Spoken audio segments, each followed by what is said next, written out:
Hey, Who fans, and welcome to the Big Blue Box podcast. My name's Gary. My name's Adam. And we're at 113. Ooh, unlucky for some. One day, I shall come back. Oh dear, we are in trouble, aren't we? I've reversed the polarity of the neutron flow, so the TARDIS should be free of the force field now. I have the advantage of being slightly ahead of you. Sometimes behind you, but normally ahead of you. The trouble with time travel is, one never seems to find the time. Change, my dear. And it seems on a moment too soon. Unlimited rice pudding, etc., etc. A meteor storm, and the sky above us was dancing with lights. Purple, green, brilliant yellow, yes! I'm the doctor, by the way. What's your name? Rose. Nice to meet you, Rose. Run for your life. It's more like a big ball of wibbly-wobbly, timey-wimey stuff. Just remember who's standing in your way. Look at the eyebrows. These are attack eyebrows. You can take bottle tops off with these. Howdy do, Who fans, and welcome to Big Blue Box podcast. We are at episode 113. Hope you guys have had a fantastic week and that you've managed to do something Doctor Who related in your lives. I was dancing so enthusiastically during the intro there that I knocked the mic. So if listeners heard a big clunk just after Sylvester McCoy, that was me. I had you on mute, mate. It's all good. Oh, did it? Oh, okay, yeah. Cool. Yeah, I was getting a bit carried away. I was trying to build up some energy. Come on. As a safety precaution, I always have the microphones muted for that very reason. Because I normally start fiddling with stuff and inevitably the mic always gets knocked. Yeah. And we do always have a bit of a groove to the music, don't we? So Indeed. It is very easy to knock a mic, yeah. Yeah, we're doing like some finger bogling, we're doing some... boxes, big box, little box. Yeah, some waves, the whole lot. Yeah. We also do the odd mime along as well. Oh, I pretty much every time actually, and sometimes without even realising, I'm just sat here going, mouthing the words, especially unlimited rice pudding. Unlimited rice pudding. I love the way he just yells that one. Yeah. And the word pudding as well gets the very pronounced P at the beginning. Pudding. Yeah. Pudding. It's good. It's good stuff. Old Sylv. Mm-hmm. So 113. 113. I said unlucky for some because it's 13. Yes. Welcome aboard, guys. New listeners, howdy do. Hello. Hello. Welcome aboard. Old timers, how you doing? It's good to have you on board as per usual. Don't forget the lurkers. And the lurkers. I love the lurkers. Yeah. Gotta love a good lurker. I'm out. Come out. Don't be afraid. Come out wherever you are. Don't be afraid. Don't be afraid. Say hello.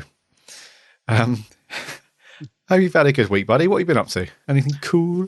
Well, I've got some cool stuff coming up. I haven't really done much this week. I did listen to some Murray Gold this week, and I mentioned this for a reason because I was doing the ironing as you do, and I needed something relaxing. Normally, I listen to a big finish, but I wasn't in the mood. I needed some music, so bizarrely, I'm put on the 50th anniversary. The Day of the Doctor soundtrack. I listen to that all the time.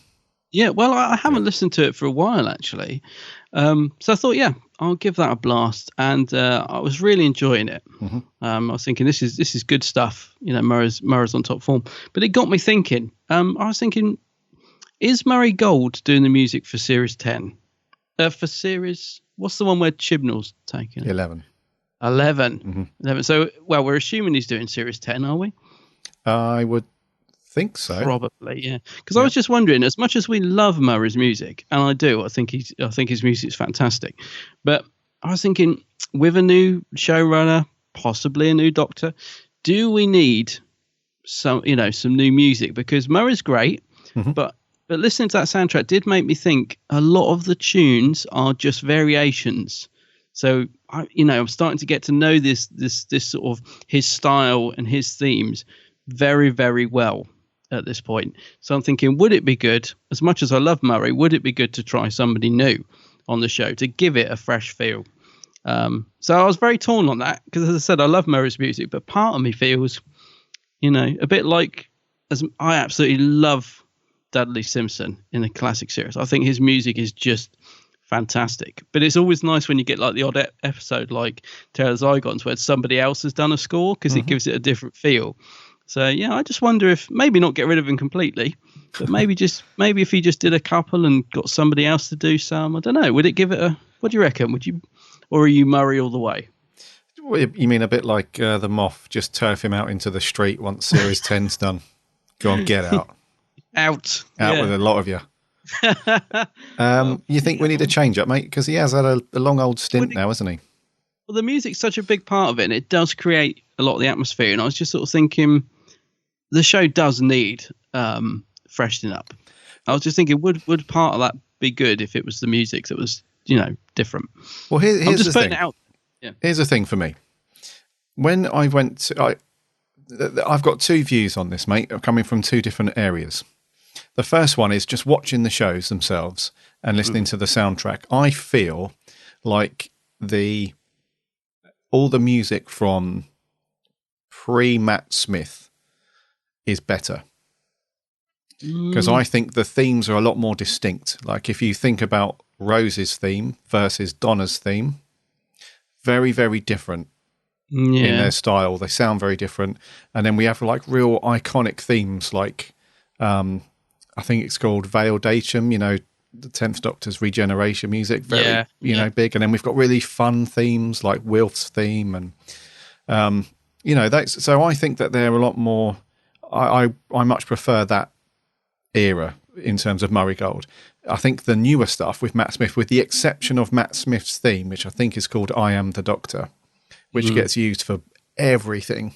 God, they even used it in the new Christmas trailer, I realised the other day. And I was like, oh, come on, guys, give that. It's a great track, but give it a rest. Exactly. It's great. Yeah. It's really good, but it's used for everything. With the exception of that and maybe a couple of other little bits, for me, it does sound more samey and is a lot more used for sort of light background music rather than, these very distinctive themes. The other area where I'm looking at it from is you and I have seen two live concerts with an orchestra playing music from Who. So when I went to the Proms a few years ago, and it was all Murray Gold's music up to Matt Smith and including some of his, that was amazing. But when I saw the Symphonic Spectacular, which was the 12th Doctor's theme and a lot of music from there, I wasn't as blown away and wasn't as into it. Right. So I feel that Murray Gold's music is better in the earlier stuff, whereas we've had just one or two. No, it's not fair to say. We've had a handful of good themes in the newest, the Matt Smith onwards. My favourite one is the one at the concert, the Proms, where they do the Doctors. They go through each Doctor, and what's the track called? Is it Gallifrey or something? This is Gallifrey. It's such a brilliant piece of music. It's amazing. So it just got me thinking, because I was thinking this music's great, I love it, but I could almost hear in my head the themes. I was thinking, I know what's coming here. I was just thinking like it would be good, I think, maybe part of me thinks to freshen up with a new composer, just to see how it works, because like you said, that will be Murray's, well, if he's on Series 10, he will have done 10 series of Doctor Who now. Maybe he wants to move on, as well. Perhaps he wants to do something different. But it just got me thinking, really, because his music is so good, though. Part of me would sort of miss it because it has become such a big part of the show. But yeah, I was just thinking about Series 11 a lot, really. Just thinking, where are we going with it? What we're going to get. So it got me thinking. But apart from that, I haven't really been doing much this week. Just ironing, listening to music. I've got some great stuff coming up this week, actually. By the time we record next week's podcast, I will have done quite a bit, because tomorrow, or yesterday, if you're listening to this podcast on release, I'm going to the Class premiere up in London. I didn't win tickets. I was gutted, actually. I didn't win tickets to it. And then somebody that I know from Twitter messaged me and said he'd got a spare, and did I want to go? And I was like, absolutely. So I'm looking forward to that. Should be good. I'm also meeting you beforehand, so Big Blue Box meetup. We'll be going to FP. Indeedy, taking the mick out of those too guys. Much money. Yeah, that's right. Yeah, I'm going to introduce you to the miserable sale. No, I'm going to introduce you to him. I'm going to point out the miserable salesman that that I can't stand in there. But that's going to be cool. So Big Blue Box meetup, Class premiere in the evening, and then on Sunday, I've got tickets to Polarity Day, which you also got tickets. Yes. But unfortunately, now you can't go. Indeedy. I got my days mixed up. So in true Gary fashion, I thought that Polarity Day was on the Saturday. And it turns out that no, it is in fact on the Sunday, and I'm not going to be here. I'm away this weekend. So that's annoyed me no end. I'm not annoyed at anyone or anything other than myself. Yeah. It's a shame that, because it's not without rubbing it in, it's shaping up to be a really great day. That I still think for a free event, it's sounding brilliant. Like Colin Baker's there. Who else is there? Katie Manning, Richard Franklin. It's for a free event, it's sounding really good. Gutted about that, mate. I was looking forward to seeing it Polarity Day, but I am looking forward to that. Obviously, I'll see you tomorrow or yesterday, depending. I just realised how timey-wimey the podcast is, because we're recording on a Wednesday. But obviously, by the time it goes out, we'll have met up. I'll have been and seen the first 2 episodes of Class, and then we'll report about it next week on the podcast. I'll let you know. Yes, I didn't apply for tickets to the premiere. To Class? Yeah. I wonder why. I'm happy just to catch that as it goes out on the internet. When does it? Is it actually, because the premiere is Thursday, but it does actually go out on the internet on Saturday, doesn't it? So it's not. Yeah. Yeah, it's not. It's only like a. If I hadn't won tickets, well, I didn't win tickets, but if I hadn't got to go to it, I wouldn't be too bothered, because it's not exactly a big wait, is it? It's not like I'm getting to see it 2 weeks before or something like they did with some of the Doctor Who premieres that went on. Yeah, like Deep Breath, I think they showed it. Was that 2 or 3? I remember it was quite a while before it actually. Yeah, it was aired. 3 weeks, I think. Yeah. Yeah, because I remember thinking, God, there's going to be spoilers everywhere, and amazingly, there wasn't actually. So I get to see it it's a day and a bit. Yeah. Before you. Yeah. But it'd be cool, because it'll be on it's at the Rich Cinema, which I've never been to, so it'd be good to see it on the big screen, I guess. So, yeah, kind of looking forward to that. Yeah, talking of the big screen, one of the things that I'm most gutted about not being at Polarity Day is missing the screening of the Claws of Axos on the big screen. Yeah. I was really looking forward to seeing that with loads of other people on a big screen, so that's annoyed me as well. It will be good. I gotta say, do you know, one of the things I wish I'd known you when they had the Cushion movies on the big screen, because I went to see them at the Riverside Studios for the anniversary of them or something. I can't remember what the event was. And just seeing those, they did them back to back, so they did both films. Oh yeah. On the big screen. And you haven't seen the Cushion movies yet, have you? Yeah. Or have you seen the first one? All right. Because I just loved seeing them on the big screen, and I kept thinking, right, I'd just love to go and see them with you on the big screen, because I just think the music, the Daleks themselves in it, Bernard Cribbins, they were fantastic. So I hope they do that again at some point. I'm trying to think when the next anniversary will be. I'm not too sure how old they are, actually. Probably don't want to think of it. I think. Yeah. Is it? I think so. Yeah. So hopefully they'll do another big screening of those, because that they are great on the big screen. What number podcast will we be on in 2019? Oh gosh. If we're still going in 2019, that'll be wow. Wow. Yeah. I can't. I don't know. Welcome to episode 521. I could hear the countdown music in my head when you asked me that. Trying to work out what episode we'd be on. I'm not sure. Yeah. But we'll be a bit grayer. Yeah. Let's put it that way. A bit grey. Well, I'll be a bit more bolder, and you'll be a bit more grayer. And we'll be reviewing series 13, series 14, whatever it might be, 11, 12, 13, 14. Wow. Yeah. That's amazing to think who will be the Doctor in 2019. Yeah. And who will be doing the music? Maybe Murray Gold's still there banging out the tune, banging out the music. It's like, Murray Gold, yeah. Yeah, come on, They Murray. wanted to get rid of me, Daryl. Yeah. Actually, he doesn't talk like that. So, yeah. To be fair to Murray Gold, I would say that he's probably on a nice wedge with his music. So I'm not surprised that he's stayed on. And maybe he's got more. Maybe he's a bit like a bit of a David Tennant moment. When he has those meetings where it's like the Moffs in there, maybe Chibnall, some other people, and they're like, we've had this discussion a couple of times now, haven't we, Murray? and we think it's time for you to maybe hang up the baton. And he just does the whole, I don't want to go. And the tears start streaming down, and they're like, oh, Christ. Oh, all right, you can stay. Yeah. One more series. Another year. Yeah. A bit like Tom Baker when he kept threatening to leave. Saying, I'll leave. And then eventually they just said, okay, goodbye. And they were like, what? Couldn't believe it. Do you know what? Talking of Tom Baker, I know we're going off subject here, but I left the, when what did we review last week? It was, what did we review last week? Last week, The Awakening? Yeah, so it must have been the one before that then. Oh, no.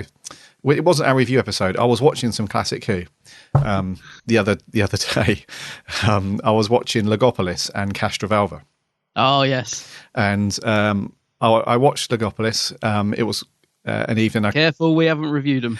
I'm not going to talk about the episode. It's cool. Right, but okay. I came downstairs the next day. I was doing something and the disc was still in there. I thought, I'm going to watch the special features because I hadn't actually seen them at that point.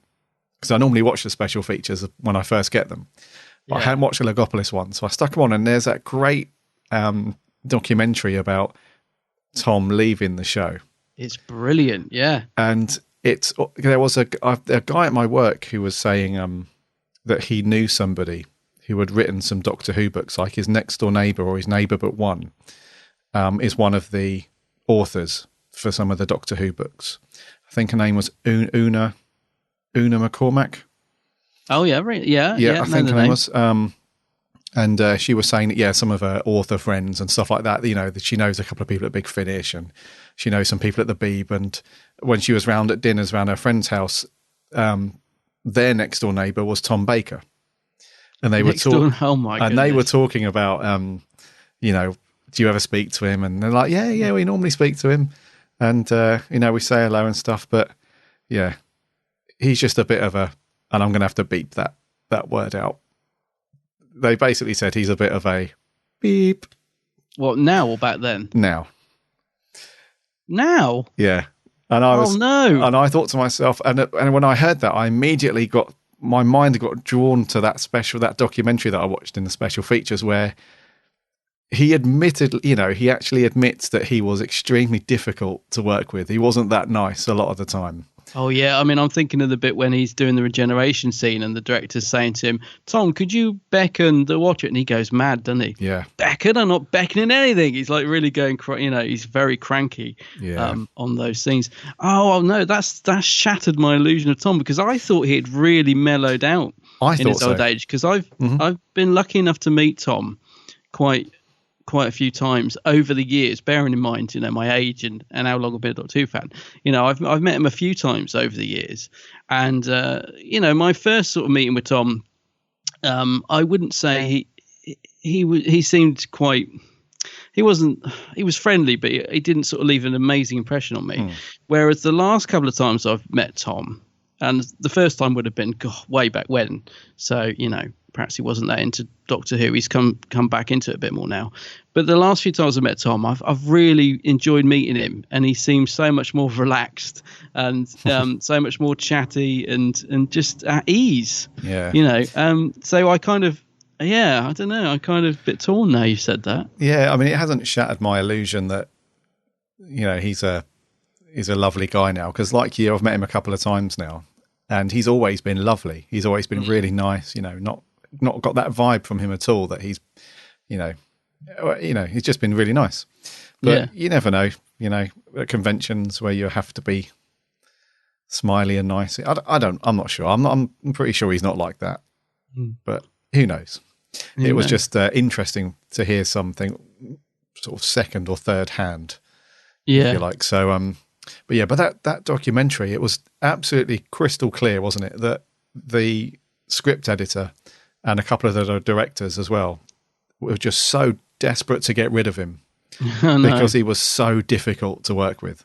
Well, he admits that himself, doesn't he? He said he became really, really hard work. Yeah. And you can see it on the cast are all on edge around him and stuff. And it shows a bit in the performance as well. I think after he got married to Lala, and that lasted that short period of time, and then they divorced, and he carried on in the show, and his persona as the Doctor definitely changes towards the end of his era, I would say, and I think that's reflected in Tom, off screen as well. Yeah, because he looks different as well. He looks quite sort of gaunt compared to how he looked when he started. Understandably, because he was the Doctor for such a long time. Of course, his appearance going to change, but I do love that documentary. I gotta say, I'm not going to say anything about Legopolis because we haven't done that yet. Not yet. No. And it's one I'm looking forward to doing actually, because it's one of my earliest memories. Legopolis. It's one of the first things I can remember ever watching of Doctor Who. So it's quite special to me in that sense. But yeah, it's interesting, isn't it, to see all the behind the scenes stuff going on. I think we said about City of Death when we reviewed City of Death, we were saying how the cast just gel and get on so brilliantly, and yet apparently behind the scenes it was a nightmare. And you just sort of think, wow, that didn't come across on screen. I would never have known all that was going on. Yeah. Whereas I think in Legopolis you can almost sense. I mean, he literally bites Matthew Waterhouse's head off at one point. Poor lad. So yeah, Tom. Oh, Tom. I'll be seeing him again. Are you coming to I'm going to the Disappearing Planet event in Slough. Oh, they've we always laugh on the website that they say it's Windsor. Yeah. But because it sounds posher and it's actually Slough. Yeah. They've actually changed it. Because it did say Windsor and they've changed it to Slough. Is this the hotel website, the Copthorne? Yeah, on the 10th Planet website. Oh, on the website. All right. On the 10th Planet, yeah, they've actually put it as Slough now. Ah, okay. So, but he's appearing there on the 20th of November, and I've got tickets to that, so I'll be meeting Tom again. I just want a good picture with him. I've had a couple of pictures with him, and I'm never happy with them. So I just every time I meet him, I like buy another photo and hope that I'll get a good one. But yeah. But you're not coming to that one, are you? I don't think you can make that one. I don't think so. I'll have a look. No, I can't remember actually if that one's on the cards or not. Keep it on your radar. Yeah. So have you been doing anything Doctor Who this week or not? No, other than sticking on a bunch of classic Who. I've watched those two. I watched a couple of Tennant episodes. Actually, speaking of David Tennant, one thing that I have done is started to get through Peter Davison's new book. Oh, right, yeah. Which is really good. And it's a really good forward by David Tennant. Oh. And one of his earliest memories was being a really big fan of Tom Baker's Doctor when he was young. And really, really not sure how he was going to feel about a new Doctor taking over from Tom. Because, that was his Doctor, if you like, quote unquote. And he was saying that when he watched Castrovalva, he was just very uncertain, like, who's this guy playing the Doctor? I've only ever known, one guy to be the Doctor. And I think he said by episode 2 of Peter Davison's series, he was asking his nan to knit him a cricket jumper and he wanted a cream-coloured coat and all that stuff. So you can tell a mile off that David Tennant's got a huge amount of respect and love for his father-in-law. And but no, I think I'm about three and a bit chapters in, and it's really good reading so far. If those of you that read his interview in a Doctor Who magazine, it's pretty much in that same vibe, if you like, where even in the I've forgotten what they call it, the preface. David Tennant does the forward, and I think he does the whatever it is, the other one that's like an intro. Even in that bit there, he basically says, well, I've fallen out with the publishers. Oh, right, yeah. So we're no longer, working together. And it was all over that. Yeah, it was all over the title of the book. And so he basically just told them to do one. So if you've read that interview in the Doctor Who magazine where it's like very honest, doesn't really hold any punches back, it's quite, shoot from the hip. You can tell even from page 1 that it's like that throughout the entire book. Oh, brilliant. I'm hoping to pick this up tomorrow in FP if they've got it. I really want. Yeah. Well, I say if they've got it. Let me rephrase that. If they've got it for a decent price. Oh, right. Yeah, because I have been hovering over getting it from a certain online company, which I try not to use too much, but they've got it at a very good price to me. But yeah, I'm really want to get my hands on that one. It's a very, very good read so far. From what I'm about 3 and a bit chapters in, and yeah, it's just great to finally hear, because one of the things that he alluded to in the interview was that when he was playing the Doctor, whenever he was doing an interview or whether it's a video or a special feature or something like that, he was always playing almost a persona of himself. So he was very much like a mixture of Tristan from All Creatures Great and Small and somebody else. And even though he grew up as like a London, bit of a lad, if you like, he sort of took on this almost posh persona, and people thought he was like this upper middle class, sort of posh boy. But now he's out of that now. So he feels like he doesn't need to, do that anymore. He just wants to be Peter. Yeah. And it's a great read so far. So I've been into that. So I'm going to hopefully finish that over the next few days. Just watched a bunch of Classic Who, a couple of Tennant episodes, and that's me. That's not bad. It's not bad going, actually. Not a bad week. Not a bad week at all. Yes. Right. We should probably get into the news, shouldn't we? Yes. Let's land it. And let's do some news.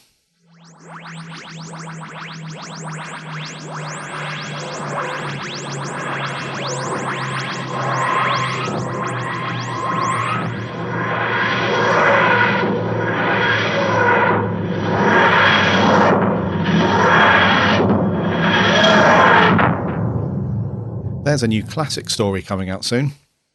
Yeah, so I hear. One that we thought lost. Forever. Well, the video part of it lost anyways. Power of the Daleks, or The Power of the Daleks, should I say. As we know, is going to be released on DVD very soon, actually, isn't it? When's that out on DVD? It must be really soon. 20th again. I think it's, middle of November, isn't it? Yeah. 14th. There you go. Something like that. And our friends in the US will have an opportunity to see said story at the cinema, which is great. I'd love to see this at the cinema. Yes.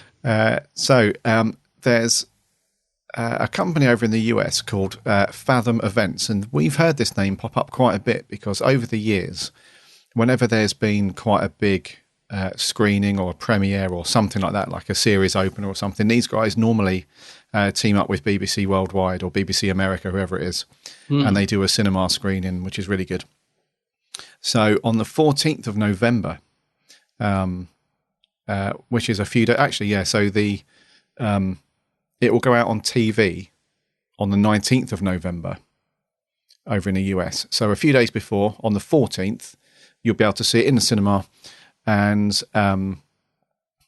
you can basically nab tickets for it from now, I believe.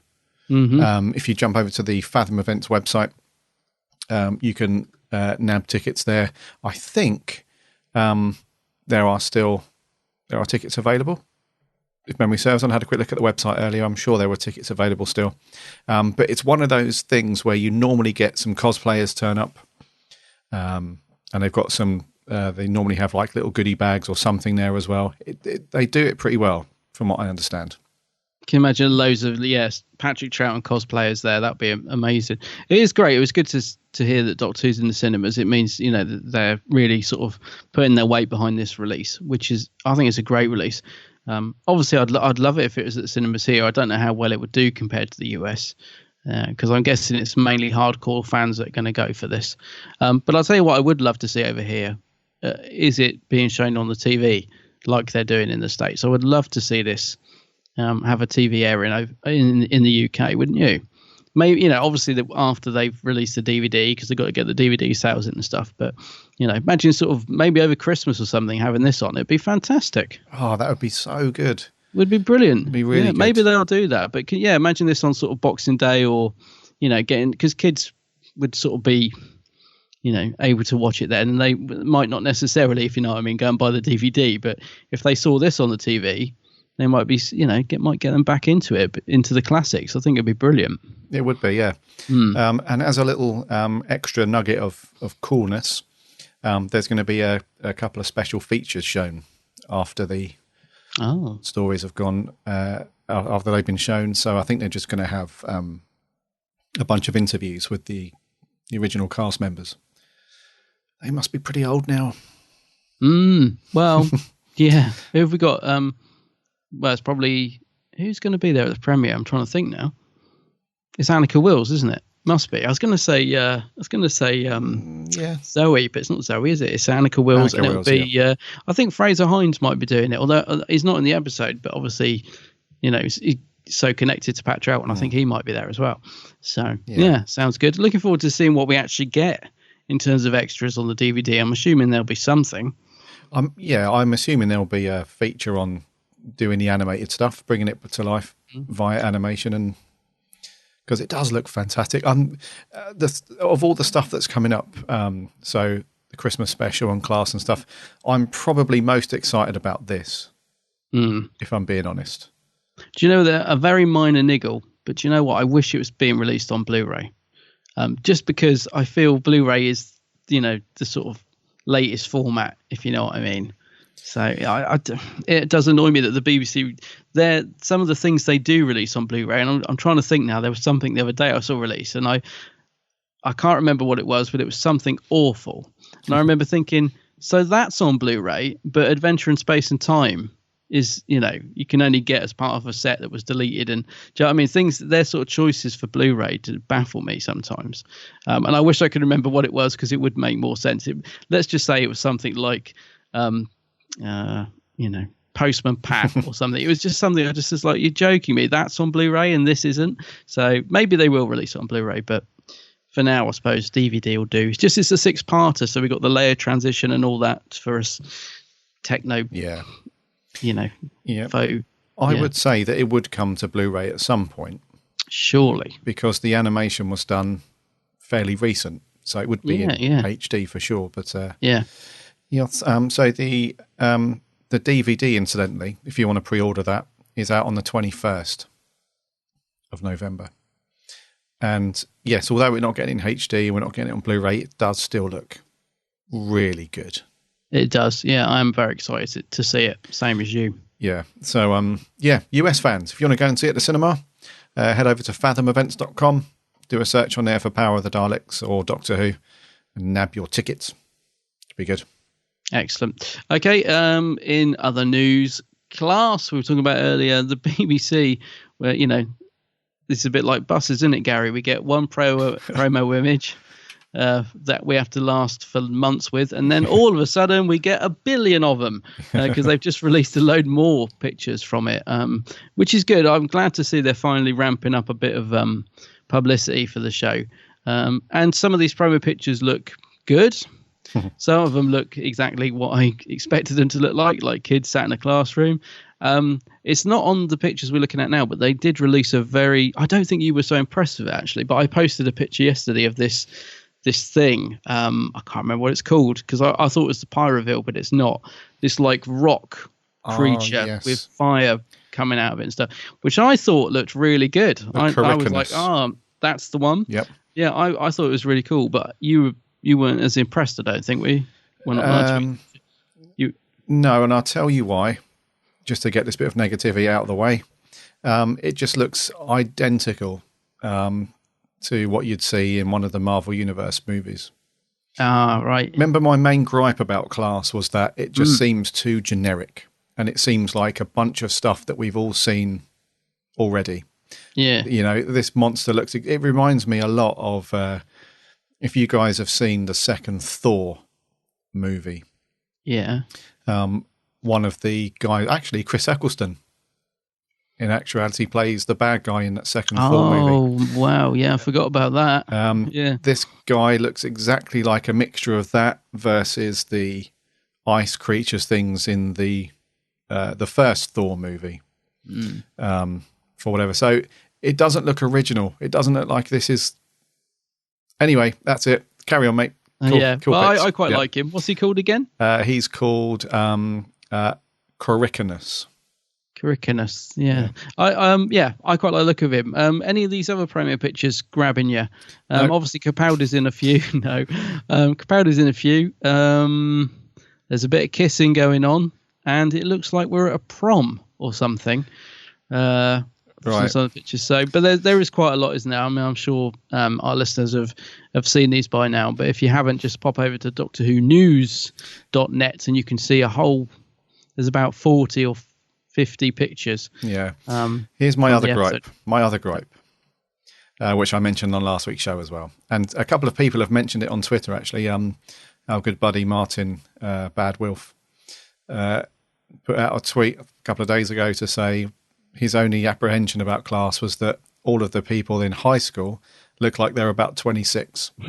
And there's a couple of pictures, if you go through and if you just do a search for Class pictures or something like that, you'll find them. There's a couple of pics when they're in a classroom, funnily enough. Yeah. When they're in their classroom and they're sat at their desks and they got their books out and all the rest of it. And it just looks ridiculous because it looks like they should all be at work with a job at that age, not sitting in a classroom. So that's my only other thing as well. It just looks like, why is there a bunch of fully grown adults? Why is there a bunch of fully grown adults sitting in a classroom? It just looks weird. But anyway, I'm sure all of that negativity will be blown away in a mist of awesomeness when Class gets released. Yeah, well, I'll let you know. I was going to say, it's funny because I was saying to Gary before we started recording, the person I'm going with, who actually gave me the ticket, is very much like Gary in that he's not convinced at all by what he's seen so far, and I'm kind of on the fence. I'm kind of thinking it's looking okay to me, so it's going to be interesting to see. By the next podcast, we'll know, won't we? We'll be able to give a little mini review or whatever next week. So we'll see how things pan out. But for now, if you want to see a gazillion Class promo pics, they're out there for you to see. Yeah, and that's it for the news. There's not else going on, is there really? No, not much. We have got a bit of merch though. Yes, just one bit. Let's get the Daleks in. See what they've got for us. Merch corner. Merch corner. Merch corner. I don't know whether to be impressed or disgusted. It's a bit rubbish, but it's pretty. It's very pretty. I've also got another vision of, when we're saying about Matt Smith wandering out of Stonehenge off his nut. Oh, yeah. I've got, in Return of the Jedi, where R2-D2 is working on Jabba the Hutt's sail barge and he's got like drink shelves attached to him. Yeah. That's what we've got going on with the Daleks. That would be brilliant. They come in and they've just got some shelves attached to them and they come wheeling in with our items of merch for that week. Would you like some tea? Yeah, we've got Victor Daleks. Well trained. Awesome. Don't worry about that. It's quite ironic that actually that the Tennant clip that you've used fits very well with what you're about to say, isn't it? Yes. I was thinking, I always imagined him looking at it as you were playing that clip in. So, coming in December, we have an absolutely awful bit of merch coming. We have a 5.5-inch Doctor Who figure. It's the 10th Doctor in his tuxedo. And the only thing that looks... I can't even describe to you how bad this figure looks. If you just do a search, if you go to one of the resources that we use a lot is the Doctor Who site.co.uk. If you nip over there and just go onto the merchandise bit, you'll see him on there. And I was going to say the only one bit that looks any good on this figure is the black and white Converse shoes at the bottom, but they don't even look that good now I'm looking at it. I'm just spanning down. It's the David Tennant figure from, I think it's one of the Cybermen stories. He's in his tuxedo. It is, yeah. And he's holding his sonic screwdriver, and it looks extremely poor quality. It doesn't look anything like David Tennant at all, apart from a slight resemblance with the hair, but the face looks absolutely nothing like it. The bow tie, it just is part of the molded plastic and is painted. It looks bloody dreadful. So if figures are your thing, steer clear of this one. And interestingly enough, they've only announced one. So they normally with these things, it's a series or a wave, but it's just one figure, and they've picked a bloody awful one to release. I don't even know who it's by. Who's it by? Is it character? It's character, mate. Yeah. Well, it's Underground Toys because it seems like the UK market has completely died off. So this is a US release, but it will filter over here. So it's actually, I think it's Underground Toys are actually doing it, but they are basically character, but for the US market, I believe. Yeah. Right. It's funny because you said if you're into your figures, and I am, as you know, and there's been a bit of build up on Twitter about these announcements. So I was like, good. We're getting some more stuff at last. And I was pleased to hear it was going to be a 5.5 figure, because I really didn't like the 3.75 range or whatever they were. And it seems that a lot of people were really pleased with this announcement. And I've got to say, I'm with you. I don't know why, because to me, I was just disappointed. I was like, oh, another 10th Doctor variant. It looks like they've used the body sculpt from the 3rd Doctor figure with the bow tie and painted it black and white. Face sculpt doesn't look that good. I hate to be negative, but I'm not excited about this at all. And I love the figures. I normally buy them all.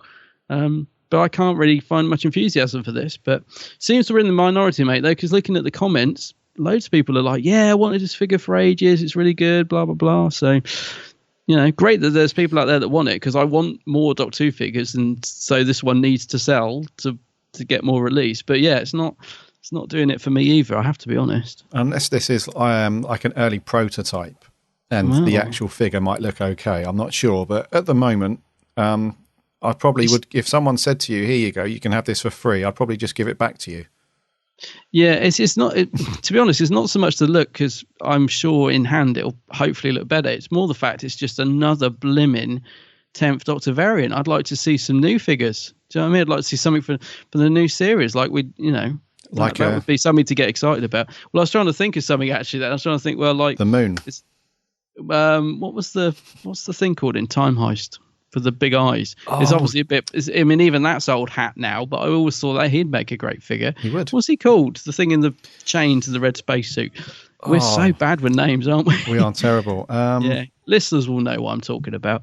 But he would have made a great figure. But again, it's already old hat. But I wanted something new, is what I'm saying. Not just another blimmin' variant of a Doctor that we've had so many variants of already. You know, but he's not as bad as the one in the B&M set. Have you seen the eyes on that thing? Yes. In the latest B&M set, you got the 10th Doctor with a Cyberman and a Nash Devada.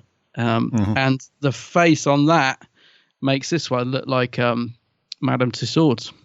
So, it's not as bad as that. I've got a picture of it somewhere that it just looks like somebody's startled him. I'll see if I can dig it out.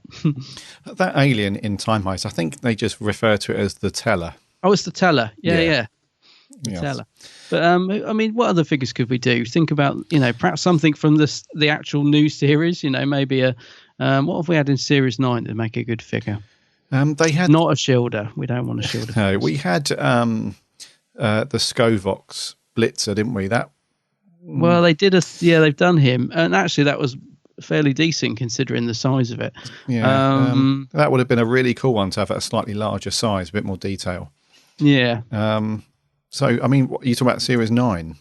Well, I was just trying to think what we could have that's a bit different that we haven't had. I'd like to see more classic stuff. That's what I would love to see. Blimey, that would be amazing. I'd love like a Bessie. A Bessie car would be amazing, because they've done a few 3rd Doctor figures. What I would really love, what I would snap up in an instant, is if they did the classic console. I don't care if it's the 7th, the Tom Baker one, anything. I'd love a classic console. I'd pay a fortune for that character if you're listening. Yep. Well, I wouldn't pay a fortune, but I'd buy it. I think from the newer stuff, who was that guy?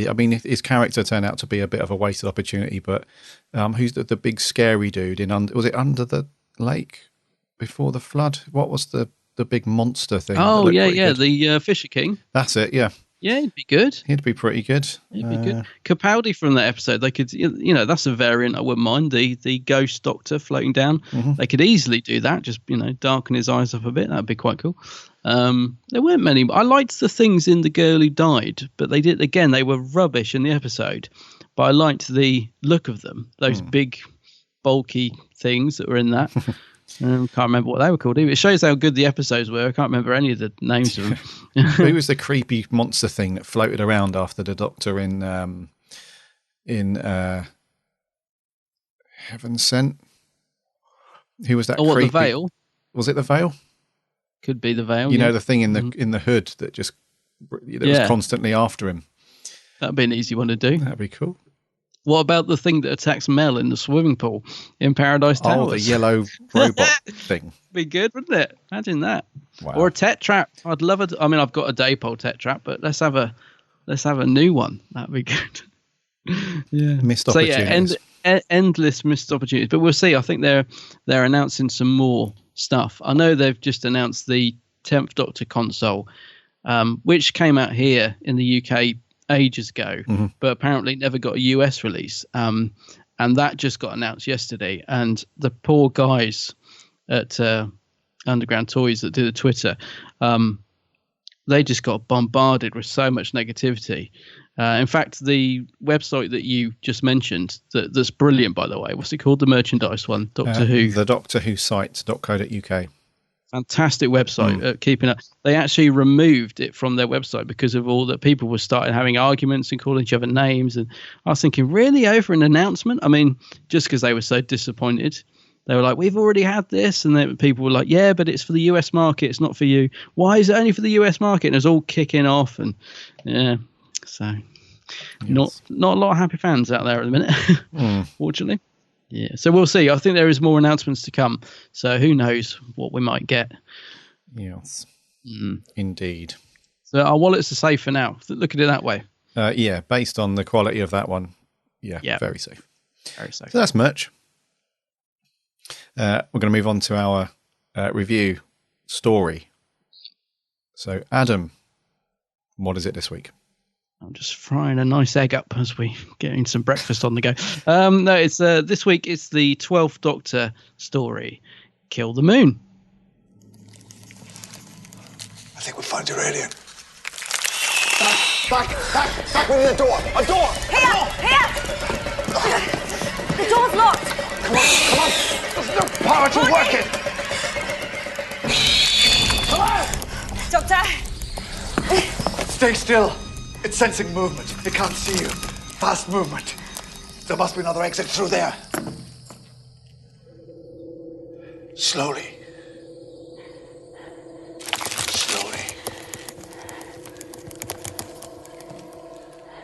Head to that exit. Slowly.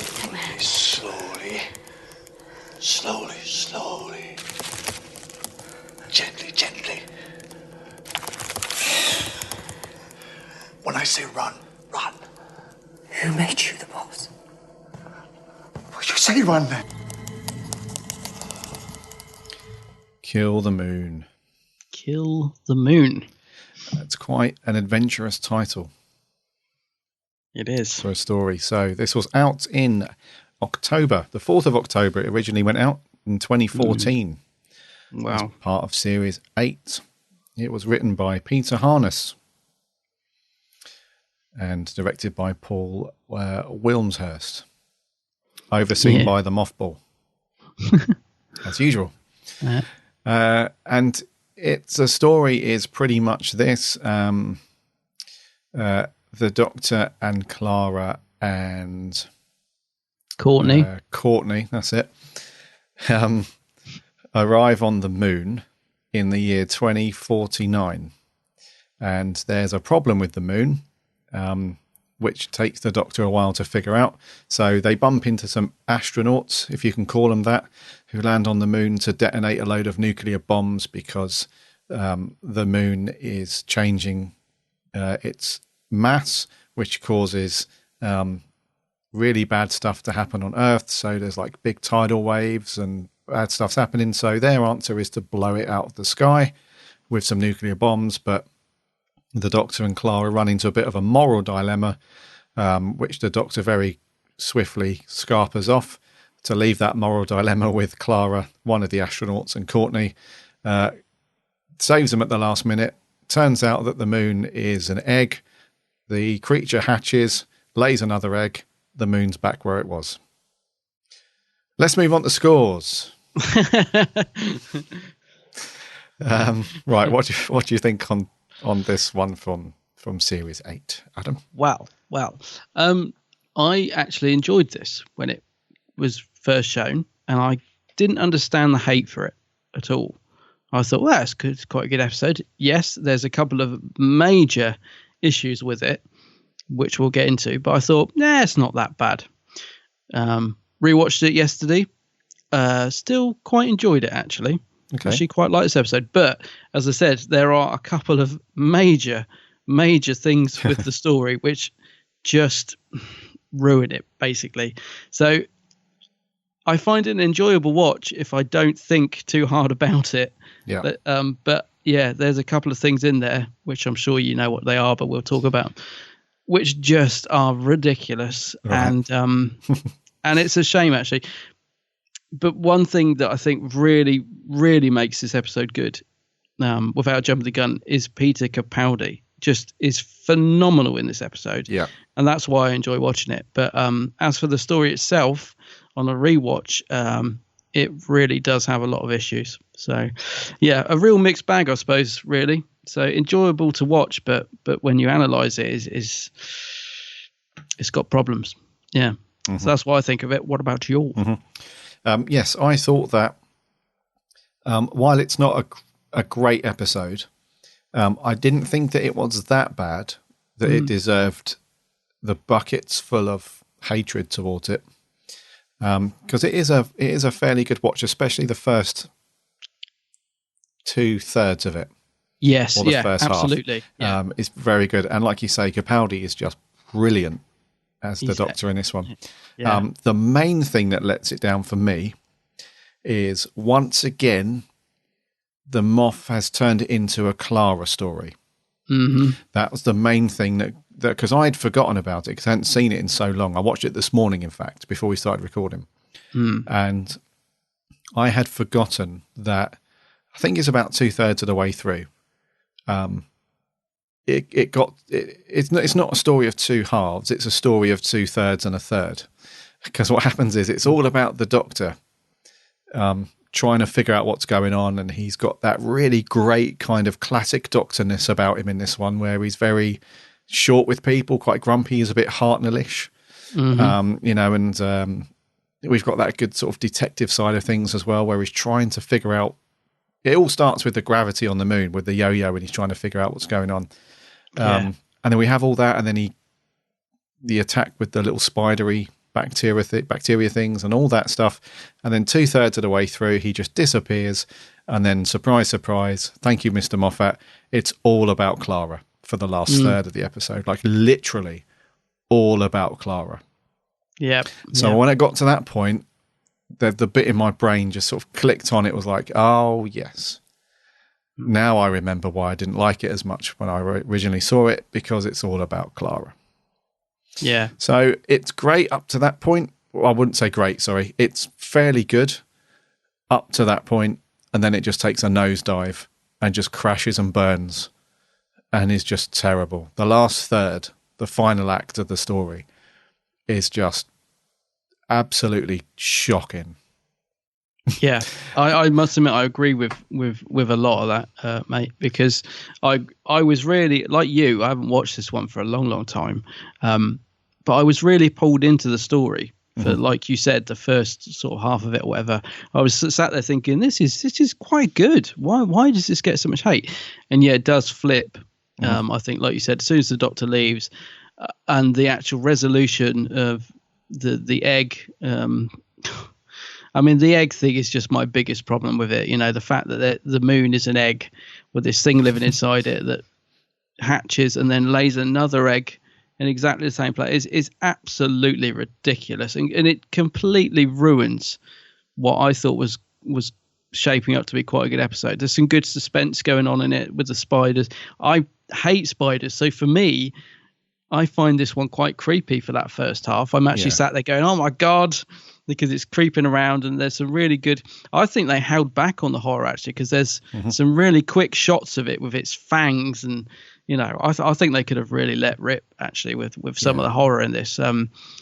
They do to an extent for the first half, don't they? It is quite creepy when they're locked in the room with them, and there's that bit where Courtney is trapped in a room with a spider and all that. But a bit like that scene actually with her, it's a real great build up, and it's just instantly ruined by the resolution, because in that scene she just kills it with some repellent spray, and it's just like, oh, well, that's just killed that scene dead. And that's how I feel about the episode. Such a good build up, and as I said, I found Capaldi absolutely compelling in it. He was just absolutely carrying this episode, because I'd just forgotten how good he was in it. I thought Capaldi didn't start to shine till sort of Mummy on the Orient Express and Flatline. That's when I really started to love Capaldi. Mm-hmm. But he's amazing in it in the terms of, like you said, just carrying the story, I thought. Mm-hmm. But it's a shame. I think there was some potential here. It just totally loses its way. But I don't think it's the worst episode. I don't think it deserves the hate it gets, because, like I said, I found it perfectly watchable. Like, if you compare this to absolute drivel, like In the Forest of the Night, I can't even sit through that. I mean, I literally can't sit through In the Forest of the Night on a rewatch. But at least with this, I was quite engaged with it. And I think a lot of that was down to Capaldi. But also, I did like all the stuff on the moon. I thought it looked visually amazing. Yes. It's filmed in Lanzarote, isn't it? I thought the effects look quite good for a change, because some of the effects in Series 8 are dodgy. They obviously threw some money into this. So I thought it looked really good. It did keep my attention for quite some time. But yeah, as soon as they start doing the whole dilemma decision thing and the Doctor just nips off, I was like, oh dear, because it just turns into the Clara show once again, which we've had so many times, and it's a shame. I think it just didn't need that at all. But it does.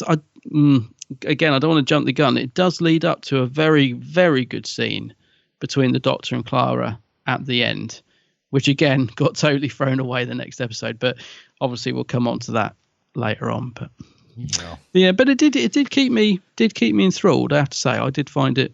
I was quite into the story. Yeah, for the most part. That's the thing that I found with it as well, is that the story part of it. Well, if you can forgive some of the story setup, so one of the things that really sort of gets my back up about it is this idea that Peter Harness had, that in the year 2049, the human race had stopped exploring space travel, which is, the opposite is true. So that's the first thing that I thought, okay, they've gone down that route because it's necessary for the story, because the astronauts I thought that was quite clever when they thought they'd landed on the moon, but in actual fact they'd landed inside the space shuttle at the beginning. So I thought that was pretty cool. And then when they bump into these astronauts and they start talking about why they're there, and she explains that they're on a suicide mission. Yeah, so basically, and she mentions that the human race just hasn't got any more interest in exploring outer space. Or I think the Doctor says that, or she says it in their conversation, one of the two. And I thought that was just ridiculous, because the opposite is true. We are so desperate to travel space and stars and be like Patrick Stewart in the Enterprise. Am I saying that right?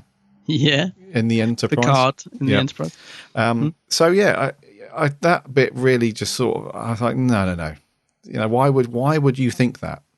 And I can only blame Peter Harness for that, the writer. If you're sitting there going to write a story about being on the moon in the future, the human race would not just say, I've had enough. Yeah, we're done that one. We ticked that box. Yeah, I know what you mean. It is a bit silly. I do like that scene though with the Doctor and the yo-yo. In that when in that scene you're talking about, when because she just instantly wants to kill him, and he's like, well, you can try, but I'm going to regenerate, and I don't know how many times I could regenerate over and over again, but go for it. And I thought that made for a great scene, and I love the fact he's got the Fourth Doctor's. Well, he's got the yo-yo, and he's doing what the Fourth Doctor does in Ark in Space, isn't it? I thought, it's a really nice little throwback, because that's, again, love all these little things that Capaldi's Doctor did in Series 8, which we seem to have completely lost in Series 9. But I like, I get what you're saying. It's a silly, he's trying to predict the future, which you should never do. That's it. Because it's always going to, when they get to 2049, if they're still watching this episode, then they're going to be thinking, well, that's a bit silly, isn't it? So yeah, I get what you're saying. Yeah. And it's definitely one of those stories where you have to go with the story. Oh yeah, from start to finish. Because like I said, that sort of put my back up a bit because it's so ridiculous. But then when you think about it, the thought that the moon has been an egg, and the creature inside is now ready to hatch out of the egg, and it lays an egg of identical size, but exactly the same place. In the same place, but the creature itself is not as big as what the new moon is. And it's weird because that scene at the end where they're on the beach, the egg has been disintegrated and the creature's flown off, and there's about 3 minutes where they're looking up at a blank sky. Yeah, I know. And the creature's gone. It's scarpered. But then all of a sudden, in about a nanosecond, it's laid a new egg. In the same size as what the previous one was, and that's also now flown up. It's flown away again in a blink of an eye. So it's one of those stories where you absolutely have to just go with what they're putting in front of your eyes, basically. It's ridiculous. I can't quite get over it in terms of it does ruin it for me, because I've kind of gone with it up until this point. I've got on board with what they're trying to do, but yeah, it does the resolution. I can't quite forgive it as much as I want to. I remember Peter Capaldi sticking up for this when I went to see an audience with Mark Gatiss, and he was on there. And he was sort of taking questions for the audience. I can't remember what they asked, but Peter's answer to this was, well, if you're going to believe in an old man traveling around time and space in a police box, then I think you've got to open up your mind to, if you're going to believe that, then you may as well believe the moon's an egg or something like that. And I thought, I get what you're saying, Peter, but I don't know. There are sort of boundaries. How far can you stretch your, what's the word I'm looking for? Not tolerance, but how far can you stretch the boundaries of realism or whatever? I get what he's saying. The whole of Doctor Who, if you start to analyze it, it completely falls apart. So he's basically saying, if you're going to do that with the moon being an egg, you may as well not believe in any of it. But I don't know. For me, in story terms, it just ruined it. I was just like, well, that's laughable. It's like, we've got to tie the episode up. How are we going to do it? Oh, I know, it lays an egg. There you go. We're back. It's like reset. We're back to square one. All is well. It's a bit silly. Yeah, and you could buy into that theory. I mean, fair play to Peter for trying to sort of diffuse the the naysayers in the audience and stuff like that. And that would hold some water if Doctor Who was set in a fictional universe. But it's meant to be set in our universe, not in specifically our time, but in our universe. So, the laws of things like physics and, general sort of scientific stuff should apply, unless we're talking about some sort of alien thing. But, that's... But did they need the egg thing? Because that's the thing. I mean, we've got these spiders and that, and they create quite a good threat for, like you said, for the first part of the episode. And then the second part is all about this dilemma, and they're in a way, they're trying to deal with quite an uncomfortable subject, aren't they, really, which is abortion. There's no two ways around it. It even says it on the button that she presses. The sort of whole story in the second half is a metaphor for that, which is quite uncomfortable ground for Doctor Who, I think. I mean, it's subtle enough that you don't have to really think about it, but it's also very much there in what they're saying, isn't it? I mean, as I said, even when she presses the button, so that in itself is quite an unusual move for Doctor Who, I think. Yes, to put that out there, and it doesn't. I mean, that the crux of the story really is, it's that moral question, isn't it?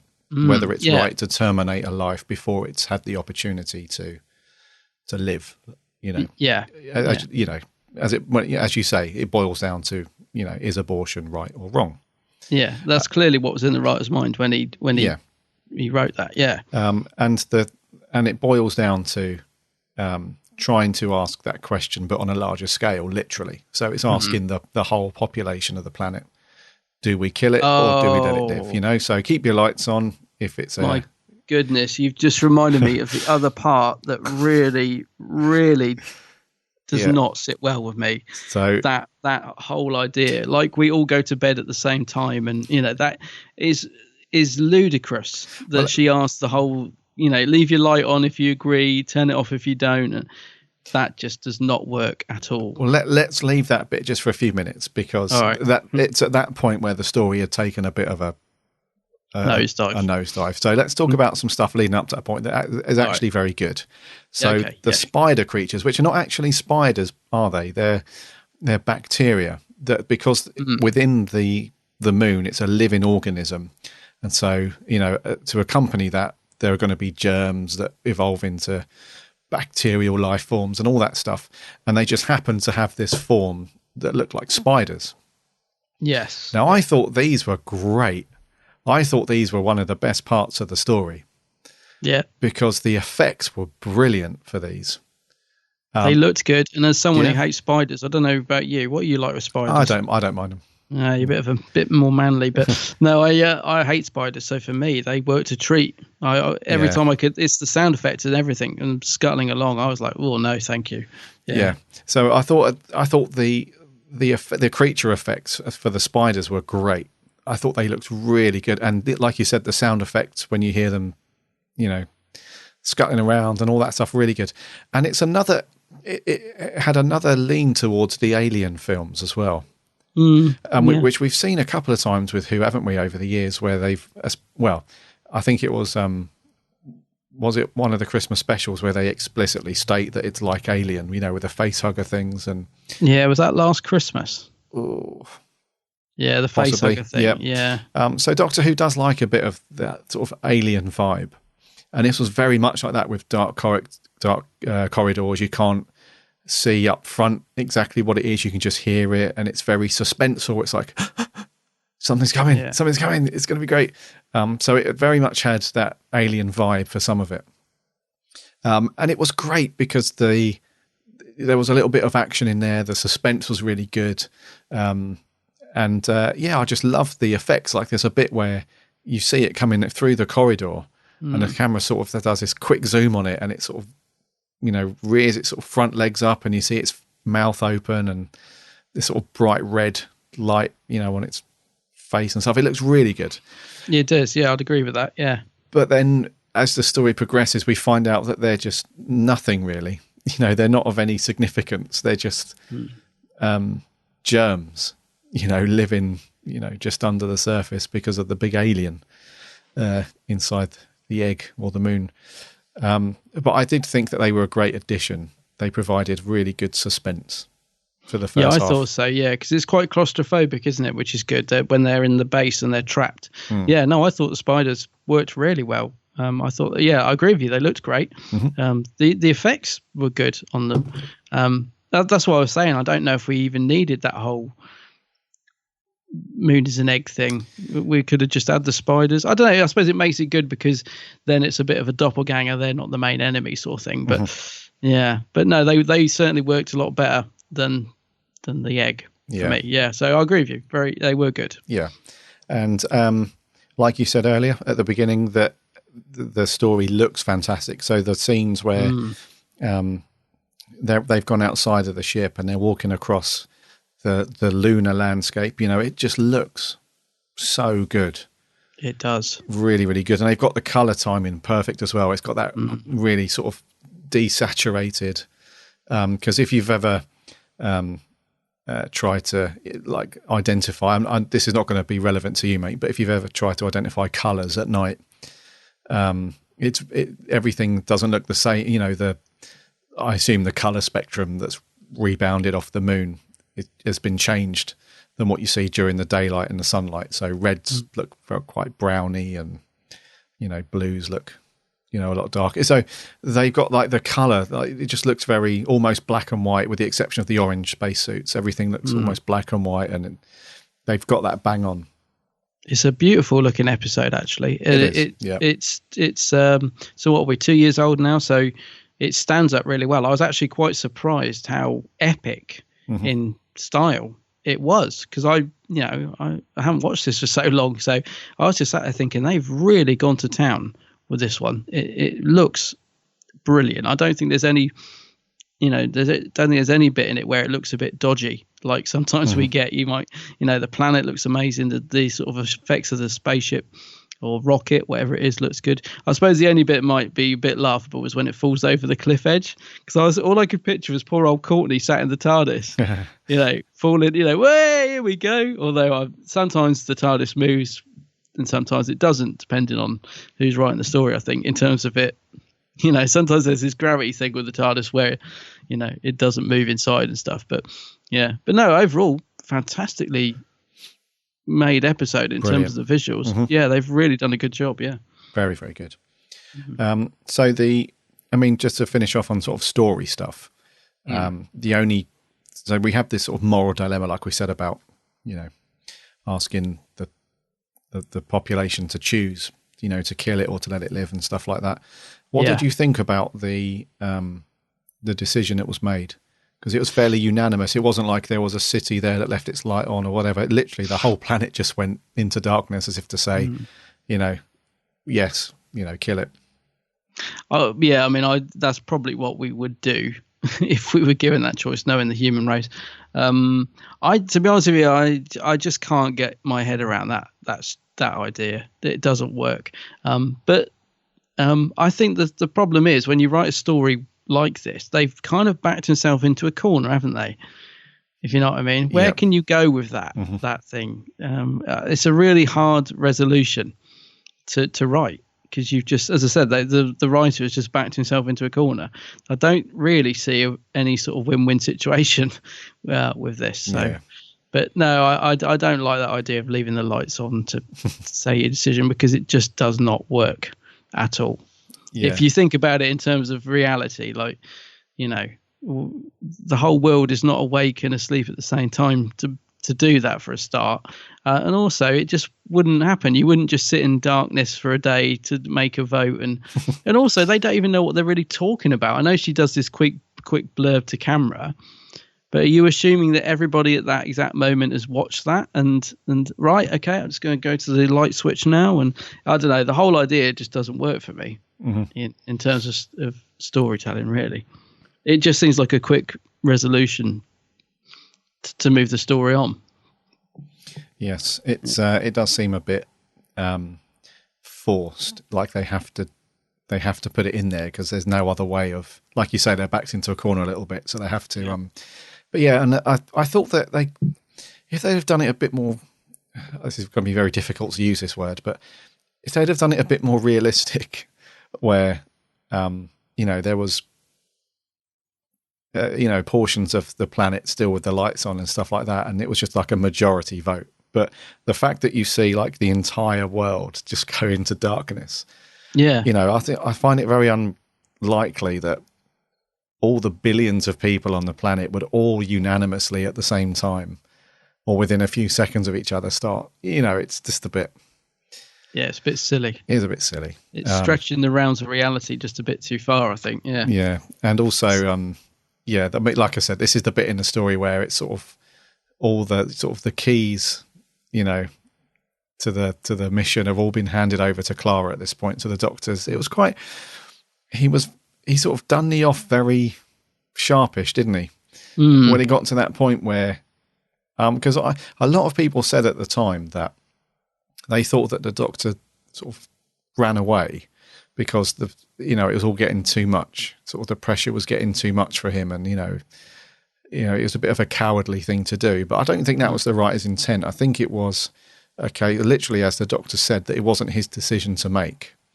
But because that Capaldi was playing the Doctor at this time in a very Hartnell-esque, kind of brash, almost unforgiving manner, that was just the way that which his performance came across. So I thought it was quite funny where he's just like, I'm out of here. You guys are on your own. It's your planet.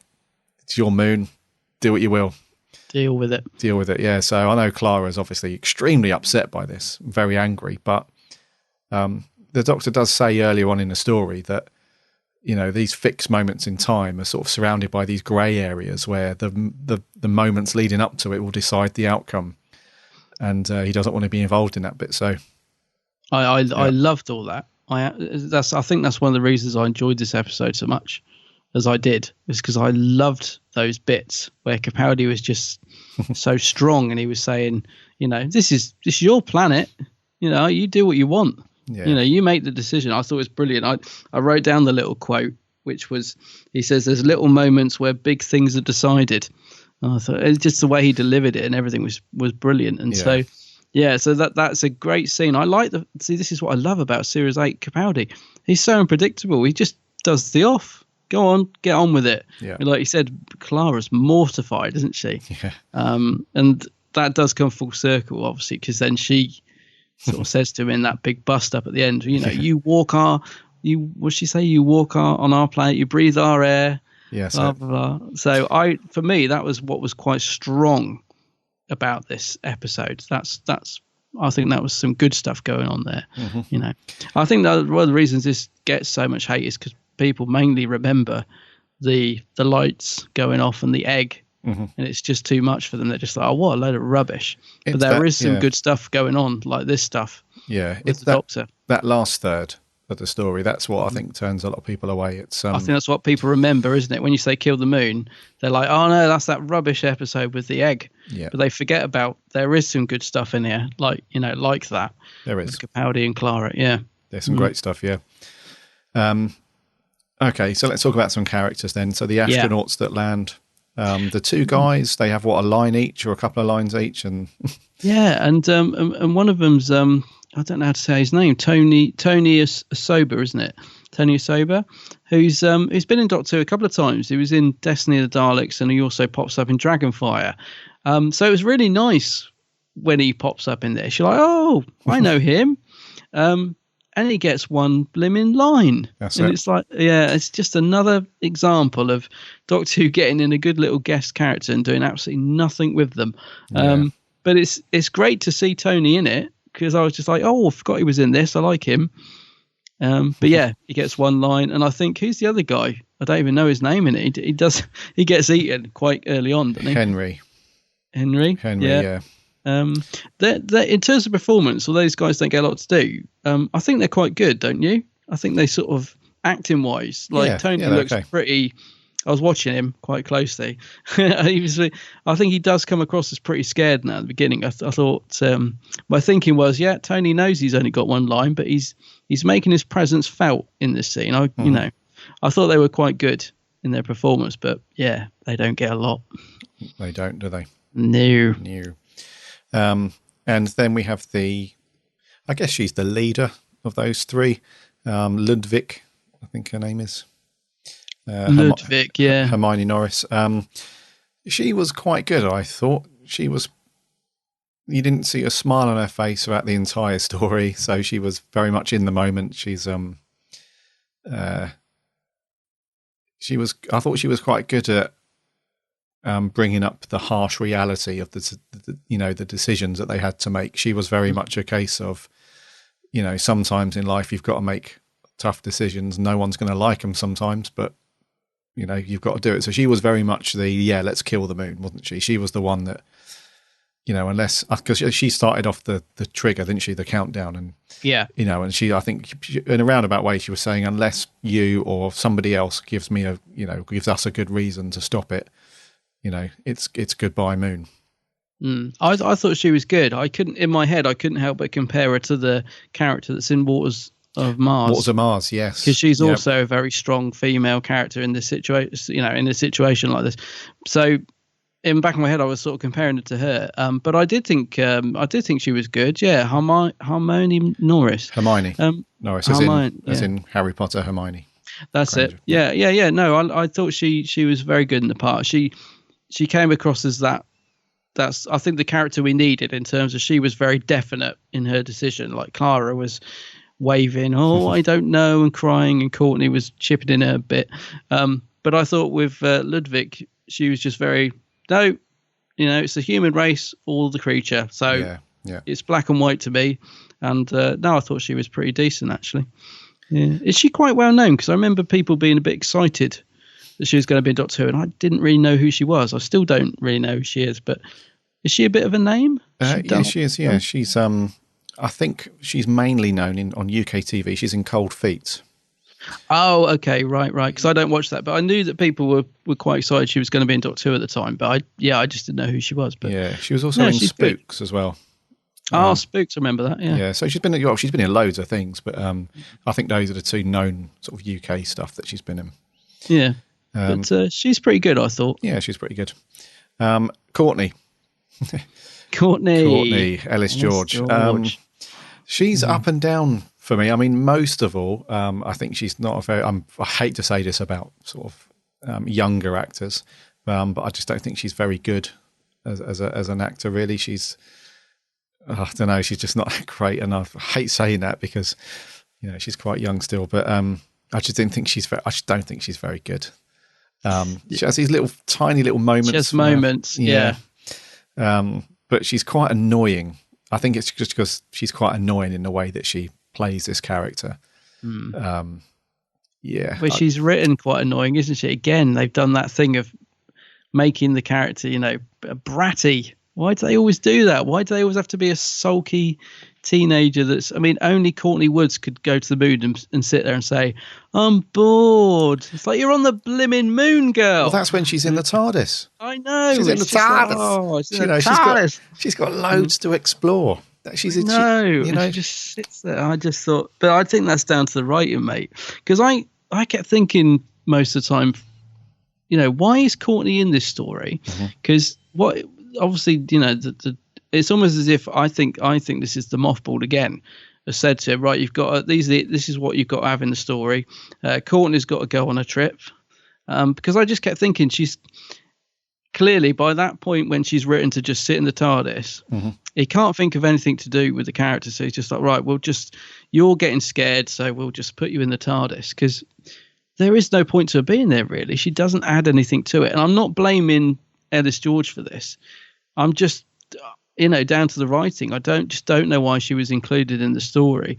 The only thing I will say that I do like about it is that it is nice to see a character going on an adventure with the Doctor and just she gets so scared. She's just like, no, I want to go home.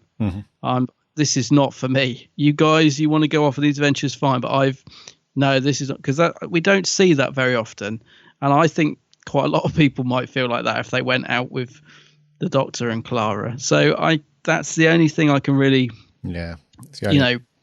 pull from it, is that it's quite nice to see a character going out, almost insisting on going on an adventure and then thinking, a bit like going on a roller coaster and getting halfway through the ride and thinking, I want to get off. So that's quite good to see. That is, Otherwise, I don't know why she was there really. She's sort of surplus to requirement. She's just there because I think she's there because the Doctor's like, you want to feel special. How about being the first girl on the moon, kind of thing? Yeah, because we had that whole thing with Clara, banging on at the Doctor about you've told her she's not special and all that was stuff. Funny. There's some good banter between the Doctor and Courtney, though, don't you think? I like all the stuff. It's like, well, how old are you? You must be, 35? It's a great banter, I think, between the two of them. Yeah. She's just unfortunately a little bit annoying at times. Yeah. But she's not the worst thing that's been, in terms of sort of child actors, she's not the worst that we've seen. No, and she does have her moments. Like you said, she's sort of a bit annoying at the start, and then I think she's sort of okay in the middle of the episode, and then she kind of just gets shoved to the TARDIS and doesn't do anything. So it's not really her fault, but she's okay. Like you said, we've seen a lot worse. Yeah, true. So but she does have a couple of nice little moments. The twin dilemma. Right, Danny Pink. Good grief. Danny Pink's in it for a bit. Who? Danny Pink's in it for a bit. Oh, Danny Pink, and he always talks like this, doesn't he? Once again, it's a George Lucas moment with them two. It is. Wooden, just no chemistry there whatsoever. Yeah, it's just, come on, guys. I'm fine. It's almost shocking to believe that the various directors that have worked on this series, didn't just bang their heads together, you know, and just say, right, I'm going to stop everything now. Can we get Moffat in here or somebody to either rewrite this bit, or can we get these two on a Butlins weekend to, you know, gel and whatever, get some chemistry going, because this just ain't working. I'm sorry. I cannot film this and put it out because it just ain't working. The two of you are just dreadful together. Yeah. They must have had, you know, 3 or 4 different directors direct various scenes with these two. And it's just so depressing to watch. No, no. It literally is like, the Moff's gone, George, I need some help here. And he's like, what you want to do is write it as wooden as possible to get terrible reviews, and then a year later everyone will love it. But, you know, I just can't get my head around these two. He's just such a wet blanket the whole time. He is, isn't he? He's like banging on about, I've seen that face before. Yeah. The only thing is, he does get one good line, something about you never finish with someone if you're still angry with them. And I thought, well, I like that line because that's quite true. It's quite true, isn't it? I can relate to that. Yeah. But yeah, he's cardboard. He's just pure cardboard. Yeah. I mean, to be fair, they just drag him in for the end scene. I mean, maybe the actor was thinking, what? He probably was looking at the script sheet thinking, right, so they go on this adventure. I come in at the end, give her a hug. Yeah. That's me. It's a very easy day on set, isn't it? Yeah. Not a fan of Danny. Again, he just wasn't written very well, was he?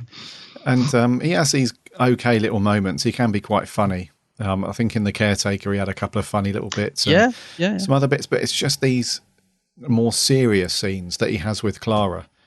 You know, the two of them together, it's just like watching two, I don't know, it's like watching two rocks in the garden, you know, next to each other. It's like, I just have no emotional attachment to it whatsoever because they're just so wooden. I think that is the thing. You don't care about them, do you? No. I think that's it. You don't. It's not like you think, here's good old Danny. He'll sort it out. It's more of like, oh God, here's Danny. You just don't care about the characters together. No. If you think about how Mickey was with Rose at some points, you know, and if you think about how he was with, even when Mickey and Rose were together, supposedly as boyfriend and girlfriend in series 1, watching them two together having those quite nice little conversations and stuff wasn't wooden like this. No, it wasn't at all. It was, you know, it was a lot more engaging, and we cared about Mickey, didn't we? So I think because we felt empathy for him for the way that Rose treated him, we kind of liked Mickey, but with Danny, there's just no attachment at all. He keeps banging on about something that he did in his past, which eventually gets rolled out at the end of this series, and even that turns out to be shoehorned in. So there's just no connection with him. No, not at all. So he pops up, but yeah, pretty useless. Let's talk about Clara then, because she, you know, she has quite there's a couple of significant scenes that she's in. So the first one is the bit where the doctor's buggered off, and she's there sort of holding the torch, and along with Ludwig, she has to make that epic decision, which she still can't make, which you kind of can see. It's quite a big one to make, whether you blow the moon up with nuclear bombs and thus saving the human race or not. So you can kind of see from her point of view there the pressure, and then she consults the human race in that lights on and off thing. So that's quite a big scene, you know, because she's very angry at the doctor and he just does the off, and she's very upset, and then between the two of them they have to decide. So that's quite good. And then the other one is near the end where she's in the TARDIS with the doctor and she's very, very angry. Yes. You know, the one line that I did like is, I'll smack you so hard you'll regenerate. Good line. Yeah, really good line. That was a great line, yeah. So she's Don't you ever tell me to take the stabilizers off. Yeah. I thought it was brilliant. Some really good stuff going on there, actually. Yeah. So that if you look at that scene independently, if you extract it out of the story, that's a really good scene. Really good stuff between, because Capaldi very much it's a great scene. He's still playing the unemotional card. You know, he's not really too bothered. Even with Clara, you know, really shouting at him and, I'm unhappy and you've done this and don't ever do that again and just leave, just go. he's still not that bothered, really, is he? He's still very much, whatever. Yeah, I think this is why I prefer Clara in Series 8 and 9, because I am not a fan of the Clara character at all, because she just does my head in with her smugness and her know-it-all attitude. And I think the reason I like her better in these episodes is because with Capaldi's Doctor, he just has none of it. He just puts her in her place. Thinking, good. Because with Matt's Doctor, she used to just sort of walk all over, Matt's Doctor, didn't she? And it was all like, oh, Clara, yeah, whatever you say, Clara. Whereas Capaldi's Doctor is just like I said, I'm taking the stabilizers off, grow up, girl, sort of thing. It's just, like you said, very much more like Hartnell. Yeah. He just takes none of it. And it works so much better because it puts Clara in her place, but also it brings up Jenna Coleman's performance because she has to, step up to the plate against Capaldi's brilliant acting. So I don't know if I'd go as far as to say I like Clara in this, but I think Jenna Coleman gives a good performance in it. Certainly she wins me over more with Capaldi's Doctor, let's put it that way. Yeah, that scene in the TARDIS at the end with them arguing is brilliant. They're both absolutely superb in that end scene. They are properly like, you can just feel like they have properly had a bust up. It's brilliant. Such a shame that in the next episode that's just completely forgotten and they're on the next adventure. But it's a great scene, that. And one, again, I'd kind of forgotten about. So when we got to it, I was just like, this is brilliant. Yeah. I'm loving this. No, it's great. Yeah. And like I said, if you extract that scene on its own, it's fantastic. It's really brilliant. However, because it's weighted in Clara's favour, if you like, it just carries on that whole thing because one of the things that you and I and probably lots of Who fans have never really been on board with is the show is meant to be the Doctor is saving the day. And there's absolutely nothing wrong with now and then writing a story that focuses more on the companions, and them doing more than the Doctor, and the outcome is a result of their work or their decisions or whatever. But I find that with Clara, and I'm sure this is the Moff's fault, is that it's always, there's such a massive amount of story that's transferred over to it being about Clara and not about the Doctor. And in this episode, I think this episode really shows that just explicitly, where the Doctor literally says, goodbye. I'm now passing the responsibility over to you. I'll see you later. And if that had been sort of a one-off, that would have been brilliant, wouldn't it? Yeah. If that had been, like you said, if it had all been the Doctor up to this point, and then we got an episode where the Doctor, does one and leaves it to it, that would have been great, because we were like, oh, we haven't seen this before. The Doctor's, he's really unpredictable. He's left, he's put it down to the companion. This is a good twist. But because we've seen it so many times, it just doesn't have any effect at all, really. Exactly. And, you and I said the same thing recently when we reviewed The Rings of Akaten. Yes. Where, it all of a sudden, it's up to Clara again, to save the day. And we see it here again, and we've seen it so many times since her character's been in it. And, it's one of the things that just ruins the story for me. Because the Doctor's, sidelined. Yeah, he's gone off. Literally, we see it right before our eyes. All of the weight of the story and everything is transferred over to Clara again. Yeah, surprise, surprise, and she's, I don't know. So I like her in this one. In terms of, there's a couple of scenes where I think her performance is absolutely brilliant. But the rest of the time, it's just that, it's like you're treading on eggshells. It's like, it's going to be about her any minute. It's going to be about her any minute. It's coming, it's going to be about Clara. And I'm just not on board with that. So, yeah. I like agree her, with that. Yeah. I like her in a couple of scenes, but overall, it's just that typical, don't worry, Clara will save the day. Who's that Doctor guy again? Who is he? Yeah. It's one of the biggest problems of the Moffat era, isn't it? I think when we look back on the episodes, it's just one of the biggest problems with it. I think it's just I'm sure a lot of fans out there are saying the same thing, because there was all this thing where it was just being called the Clara Who, wasn't it? That's right. Clara show, and all that. Yeah, so it's.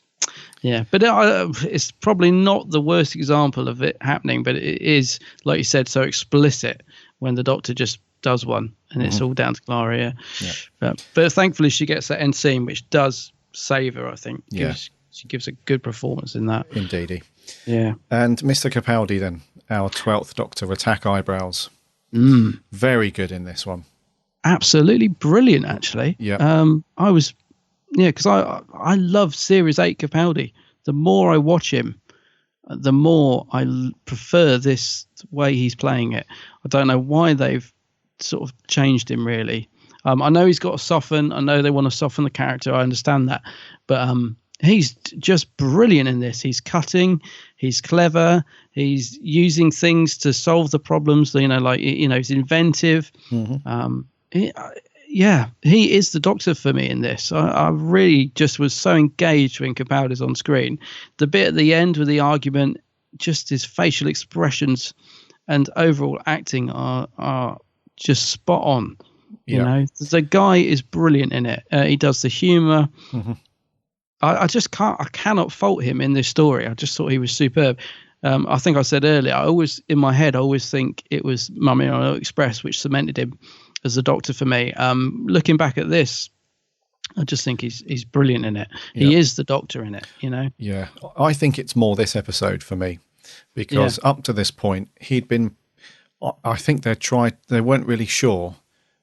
Well, maybe they were sure on what they wanted to do with the Doctor in this series moving forward, but I think at this point Capaldi himself had really decided in his head, right, it's going to be this way. Because if we look at the story before, which was The Caretaker, that was a bit too fluffy for me. It was like the Ghostbusters thing. Oh, that's right. Going on, I forgot about that. Yeah. They tried to make him a bit funny at times, and it was a bit up and down. Whereas in this one, he really turns a corner. So from here onwards, and then the next story is Mummy on the Orient Express, which is brilliant. He's amazing in that. Yeah. So I think this is the bit in the series where he turns the corner and he decides that. And I personally feel it's Capaldi doing that. I feel that he decides, right, I'm going to play the Doctor, pretty consistent to how I've been doing it, but I'm going to make him more how I feel he should be. So I'm going to make him more grumpy. He's going to be more short with Clara in terms of his, being annoyed at things. And just the overall performance, I think he just really cements himself at this point as the Doctor, doesn't he? He just... Because I think like you, a lot of people, think that it's from the Mummy on the Orient Express onwards, because they forget about this story quite a lot. Yeah. Because they feel it's so bad, they never watch it again, so they never really see his performance, or they don't remember how good his performance was. But for me, this is the story where he really he's got that classicness about him. Those early classic Doctors, it just oozes Classic Who for me. His performance, anyway. So I love him in this. It's his performance that stops me from giving it a really bad score.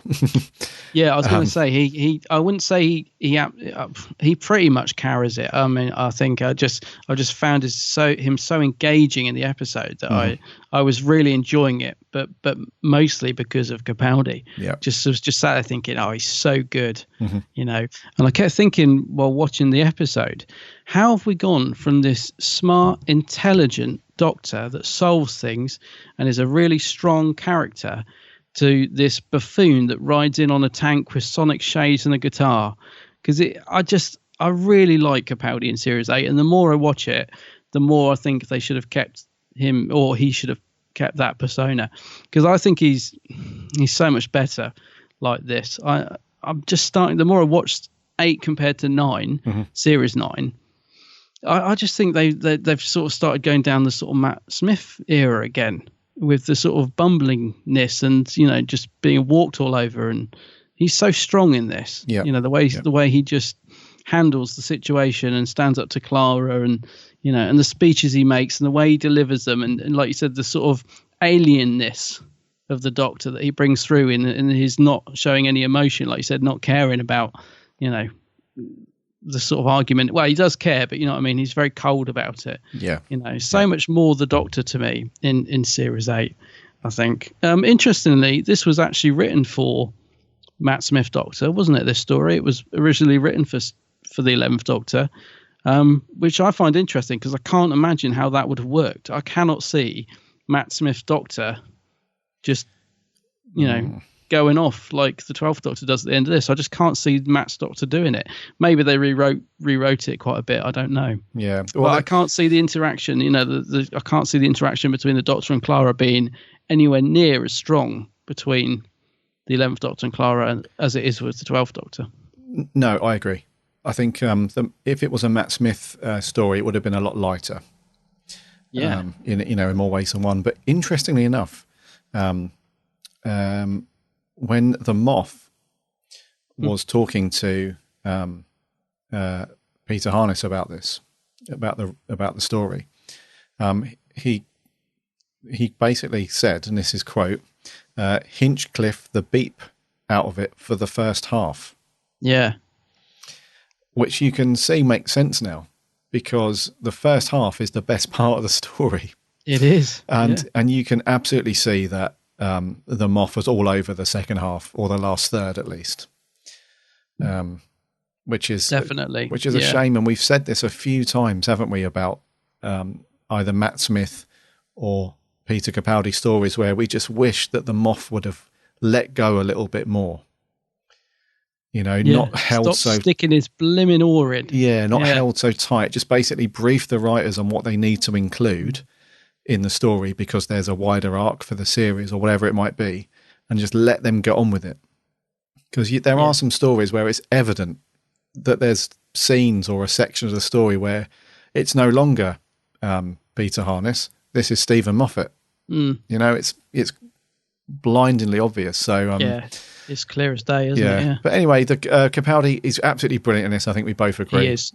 Yep. And like you say, it's just a bit of a shame that in Series 9 they sort of write him a bit inconsistent and he turn him into a, not as strong and not as detective as he is in this. He's just a bit sort of handheld by Clara a lot.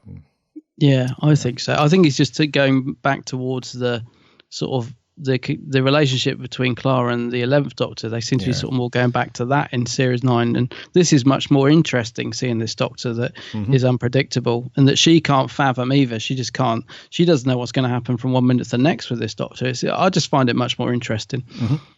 Yes. Yeah. Rightio. I think it's time that we move on to scores. It's quite a difficult one to score, I think. Well, maybe not for you. I found it quite difficult to score. But who's going first this week? It's you this week. Right, okay. I found it difficult because there are some major issues with this story. But I did enjoy watching it. So that's why I found it hard to score. So I'm going to give it a 7 out of 10, which people might think's a bit high. I did enjoy watching it, despite the silly egg and at the end and all that and the lights. I did enjoy watching it. I think mainly because of Capaldi. I just really enjoyed his performance. So, 7 out of 10 for me, mate. What about you? Okay, for me, it's going to be a 5.5. Oh, golly. Good golly, Miss Molly. 5.5, and the majority of that 5.5 is Capaldi. And some of it is made up of the really good suspense and sort of set up to the story in the first half. But then there's just there's a few large black spots hovering over it that just really pull it down, unfortunately. But it's not a bad watch, that's for sure. It's certainly not a bad one. I'd certainly happily sit there and watch it. Let's put it that way. It's one that I would quite happily watch. Yeah. Yes.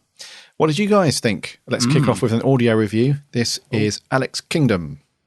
Hello, Gary Annam from the Big Blue Box podcast. Now, Kill the Moon. I am a defender of Kill the Moon. I don't understand when people say that the science is all wrong, because I don't think they're reading the title that the category of Doctor Who comes under. Science fiction. Science fiction. Did you hear that? Yeah, it's in science now, but seriously, it's fiction. It doesn't really matter whether the science is absolutely correct. It just matters that the story is good. And how is the base story good? Yeah, it's pretty good. I mean, the moon being an egg is an exciting concept in itself, and the production values on this episode is gorgeous. When you see the Doctor going around the moon, it looks great. Courtney Woods was there, doing something, I guess. I don't really care about her. Clara, again, I didn't really mind her. And that woman that they meet, she's alright. Yeah, I didn't really like the end bit though, with the whole dragon hatching out the egg and it laying an egg immediately, because that is a bit far-fetched. I'm not gonna lie. Just saying that now, I just don't really like the idea of it. Sorry about that. But yeah, anyway, I'm gonna give this one an 8 out of 10. It's a bit of a stretch really, but I'm gonna give it an 8. I really like this one. I think it's a fun watch. I'll go open it. It's one of the best out of series 8 in my opinion. See you guys next week. Goodbye. Cheers, Alex. He raises a good point, I guess. It's not a science program; it is science fiction. Look into that. I think that's what Capaldi was trying to say. Yeah. Sort of read into that as much as you'll allow your mind to, I suppose. Is the moral of the story. Yeah. Let's do another audio review. This is Chris Law. Hello, Gary and Adam. Kill the Moon. I've never rewatched this episode as I really didn't like it the first time, and it still doesn't do anything for me. Without wanting to sound negative, the episode I just kept losing focus throughout it, which is never a good sign. The concept was just ridiculous. The moon as an egg. I think that's why I struggled to connect to the episode. I know in Doctor Who you've got to suspend your belief, but this is just a bit too ridiculous for me. The Doctor leaving Clara to make the decision was the best part of the episode, and seeing Clara so frustrated was great. But it didn't really go anywhere in the next episode, so it was almost a bit redundant. Courtney was interesting. Not great, but I quite liked the way Capaldi interacted with her. And that scene when she's in the TARDIS alone, though, how could she possibly be bored with all those rooms and all those corridors, and she's sitting there bored? Would be nice to see her in class, but just to link it to the show. Patrick Ness doesn't like cameos, so that won't happen. The music I found quite overbearing. It's nice, but just a bit too much. I still can't believe this is the same bloke who wrote the fantastic Zygon 2-parter in Series 9. I don't understand how you can go from an episode like this to arguably the best 2-parter in the last few years of Doctor Who. Overall, I'm going to give it a 4 out of 10. See you guys next week. Yeah. Excellent. Good thoughts there. Yeah. It's difficult to get over the moon's and egg thing, isn't it? I mean, a little bit. I agree with him to that point. Yeah. Yes. Over on Twitter, George Garrity at GUnit91 says, badly inserted metaphors, strange ideas with a terrible conclusion, in brackets, bloody Clara, saved by some nice cinematography and a wonderful performance by Capaldi. 4 out of 10. Yeah, he's got some very good points there. Yeah. Daniel Fox at Daniel Fox 999 says, quite good despite the ending. Capaldi on top form, Clara good with some development at the end. Spiders were quite scary. 8 out of 10. Okay. Nick Gossai at G Gossai, just one word, dire. Oh, no, it's better than that. Yeah. DWP Productions at Who_Production says, not the best episode, was really set up to be an S8 Series 8 highlight, but just felt filler to me. Possibly. Yeah. Jason McIntosh, his Twitter name is at Macintosh JMac. He says, a poor episode in a series of poor episodes. Absolutely awful. No, I can't agree with that, because I'm actually starting to like Series 8 a lot more than 9. I actually think there's some really good episodes in Series 8 the more I watch it. Not all of them, but there is some good stuff in there, I think. Yeah, that is Jason's opinion, though. Yeah, it's his opinion. Fair enough, buddy. Let's do our third audio review of 4 before we get over to Facebook. This is Joe Sweeney. Hello again, Adam. Hope you guys are well. Kill the Moon. Now, that's very interesting.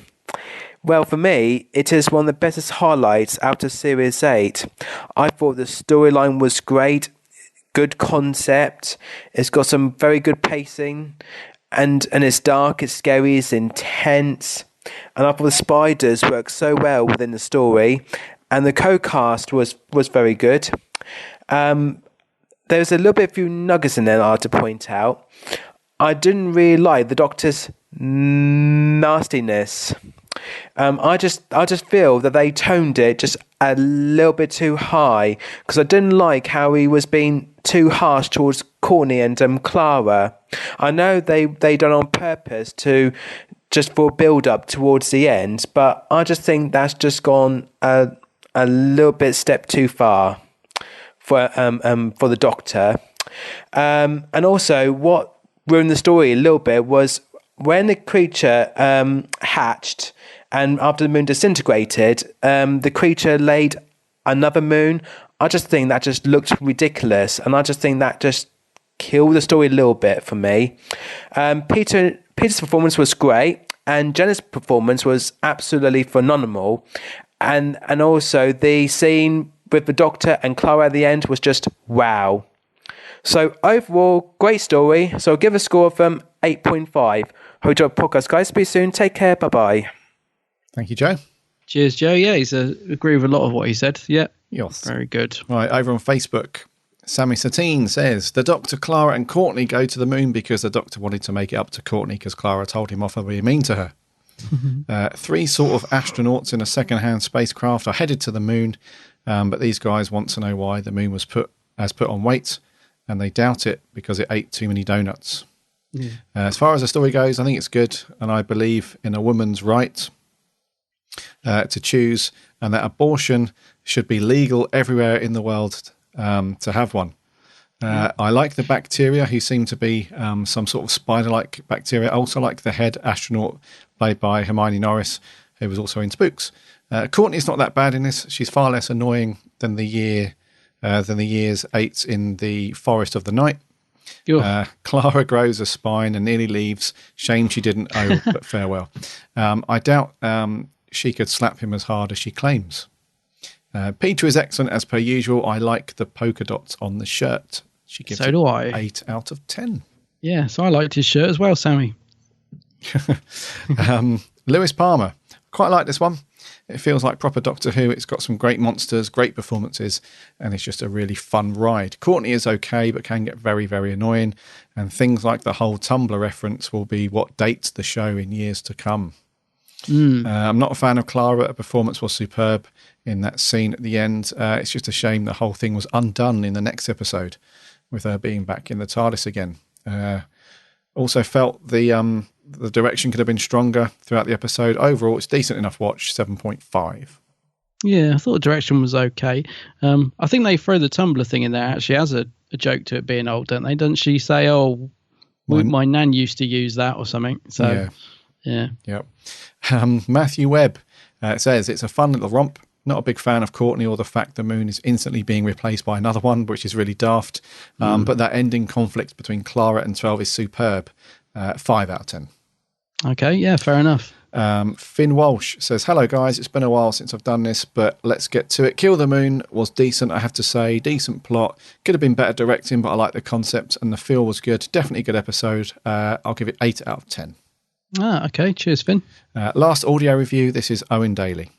Hi Gary and Adam, hope you're both well and enjoying the show this week. So Kill the Moon, the story that messed up with science. I really wish, I think they should have had a scientific advisor on the story, kind of like Jerry Davis did, I think, in the classic series, because the moon being an egg is a bit too far-fetched for me, even in Doctor Who. I liked him for taking the risk, but no, it didn't work, it didn't pay off. Courtney in the story, I would like to say I liked, but I didn't really. I don't think child actors did very well in Series 8. Courtney, she was written well, the actor wasn't bad, I just didn't like her, I didn't think she needed to be in the story. I liked Captain Lundovic, I thought she was very strong, and I liked how Clara had to take centre stage in this story, more so than what she did in Flatline, because I just loved how she was left to her own kind of wits, and how she went bananas at the Doctor at the end was really, really powerful and moving. It really made me see the layers of 12's Doctor, seeing him just leaving Clara on her own, which I did like, and how he came at the end, that he doesn't see what he's done wrong, showing the kind of alien side of the 12th Doctor. The moon spiders, I don't see the point in them. They shouldn't have been there. There was no point. I don't understand. And then they were just defeated by Antibiotic, I think maybe. I don't know. I haven't watched this one in a while. So overall, kind of like the story, kind of don't. 6.5 out of 10. One I will revisit soon, but not too soon if you get me. So thanks for listening, and see you all next week. Thank you very much. Yeah, I get you. I like the Moon Spiders. The Moon Spiders. Yeah. Give it a rewatch. I think forget the egg thing at the end. Just switch off at 40 minutes. Yeah. Back on Facebook, Stan Gallagher says, good creepy story, had a vibe like Alien the movie. Which it did at times. Indeed it did, yes. Charlie Turner. I'll begin this one with a question. Why in the whole entire universe is this one hated? Kill the Moon is a decent story, not one of the best, I'll admit, but the only downside to it is the character of Courtney. Oh. This character can, in the words of Capaldi himself, should shut up, shutty, up. She's not as bad as Angie from way back in Series 7's Nightmare in Silver. Holy guacamole, she is that bad of a character. When we get it on the podcast, I'll explain my thoughts on that one. She goes on to say, I think there's some great acting on Jenna Coleman's part as Clara, showing some raw emotion. It's probably the most emotion I've seen out of any companion in the show. Yes, more than Rose Tyler in Doomsday. And it does actually work for me. I think I'll give this episode an 8 out of 10, which feel free to call me insane upon that rating. So, Charlie, thank you very much. 8 out of 10. 8 out of 10. And I can exclusively reveal we'll be reviewing Nightmare in Silver in the year 2049. We're going to leave it that long. Yeah, coincidentally, because I'm just putting it off for as long as possible. Oh, okay. Yeah. No, one day we'll review it. And lastly on Facebook, Joe Sweeney says, I'd just like to add to my audio review, as I didn't have a lot of time to say it. If Matt Smith had stayed for Series 8, this episode was originally written for him. I always wondered if Matt Doctor behaved differently, and would the story would have ended on a nicer note for Clara and the Doctor. Almost certainly, yeah. Almost positively. Yes. Did you have anything over on the Geeks Handbook page? Yes, I did. On the Geeks Handbag page, I had Patrick Sherwood, who said, "It is not the best 12th Doctor story now, is it? I don't like the story. It's not one I would put on." He gives it a 3 out of 10. So, Patrick, not a fan. Jason Howell says, great story, tense story, but it turns to pure drivel at the moon is an egg. So he likes the first half, not the second. And George Coppen, not a very good episode, find it boring and a bit stupid. The moon is pregnant, really? 20 question marks. They have wasted, should have been a good guest star in Harmony Norris, could have given her a better story. And George is giving it 4 out of 10. Ooh. 4 out of 10. Yeah. Okie dokie. I expected this one to be reviewed poorly across the board, if I'm honest. I remember this one getting so much flack. Yeah, I do, yeah. When it came out. Actually, I think I missed a review on Twitter, actually, now that I'm talking about flack. I'm pretty sure, was it on Facebook or something? Anyway, Martin, Vincent at Bad Wilf, our good friend Marty, I think I remember him saying, I can't find it on Twitter or Facebook now, but he said this was one of the episodes that almost made him stop watching the show. Oh, really? Yeah. Another not so good review there. But I expected this one to get reviewed more poorly than it has, because I remember it just getting so much bad press. But it's not too bad. We've got a couple of quite high scores, 8s and 8.5s. I get why there is negativity towards it, but I don't think it's as bad as its reputation at all. No, especially not on a rewatch, because I was thinking, I remember liking first time, but I remember thinking when I was put it on yesterday, oh dear, is this going to be rubbish on a rewatch? Is it not going to be as good as I remember or whatever, because of all the hate it receives? But no, I don't. Yeah, I think it's better than its reputation. Yes, despite its faults. Yeah. Right, next week we're going old school again. We are, yeah. So, Adam, what are we going to do next week, my good friend? Next week, it's the croutons. The croutons. Get your soup ready. Or your salad. It's the croutons. Get your soup, Jamie. Croutons. Oh, good Lord. Oh. Second Doctor. Yeah, croutons. Yeah. Yes. That should be good. I have a confession to make. What's that? I've not seen this one before. You haven't seen it before? No. Right. So I've got it ready on Duvda. So this will be a first viewing for me. Oh, that's good. Yes. That'll be interesting. See what you think of it. It would indeed. So next week, the Crotons. If you've not seen it in a while, get it on. Get the DVD on. Looking forward to your thoughts and reviews on that next week. And I think we'll do that. Okay.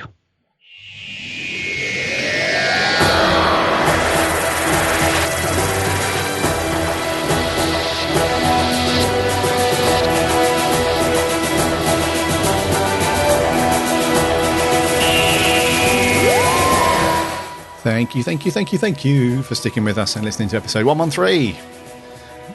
Some rubbish merch and some average news.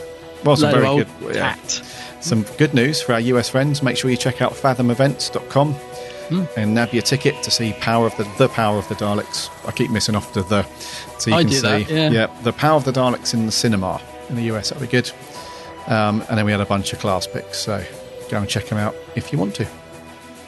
If you haven't seen them already. Right, next week it is the Crotons, the Second Doctor. So make sure you give that a watch. If you haven't seen it yet, like me, pick up the DVD and give it a watch, and we'll give our reviews together. So make sure you send in an audio clip if you like. Keep it up to a minute long, or just look out for the post on Facebook and Twitter and just give us your thoughts on that one. Be good. Remember to check out our website, www.bigblueboxpodcast.com. You can listen to all the previous episodes on there. You can also link off to our social stuff, Facebook, Twitter and Instagram, all that stuff. And you can also link off to subscribe. Do that, and you can grab the RSS feed and put it in whatever podcast player you like, or you can hit the big purple iTunes button and do it that way. And if you are an iTunes listener, if you could give us a review and a rating, that would be amazing, because that really helps us out, edges us up further in front of all those other Doctor Who podcasts, which is only a good thing for us. So thank you very much. Check out Adam's channel, The Geek's Handbag. Yay. He's got a very good YouTube channel. Do a search on YouTube and on Facebook for The Geek's Handbag. Loads of good videos there. Reviews, unboxings, vlogs, roundups, on-the-spot reviews, the whole shebang. You name it. Some good stuff on there. The last video you did was really, really good. Those Pop Funkos, I still need to pick them up. Oh, yeah, you like those too? Yeah. The War Doctor, he looks so good. He is good, mate. Yeah, he's a good one. Yeah, and also maybe tomorrow in FP. Maybe tomorrow, yeah. And also to continue my 10th Doctor run, I need to get that one with the hand. He's good, actually. Yeah. I like him. Yeah. It's good. Anyways, we will speak to you guys next week. Until then, my name's Gary. My name's Adam. And remember, Elante.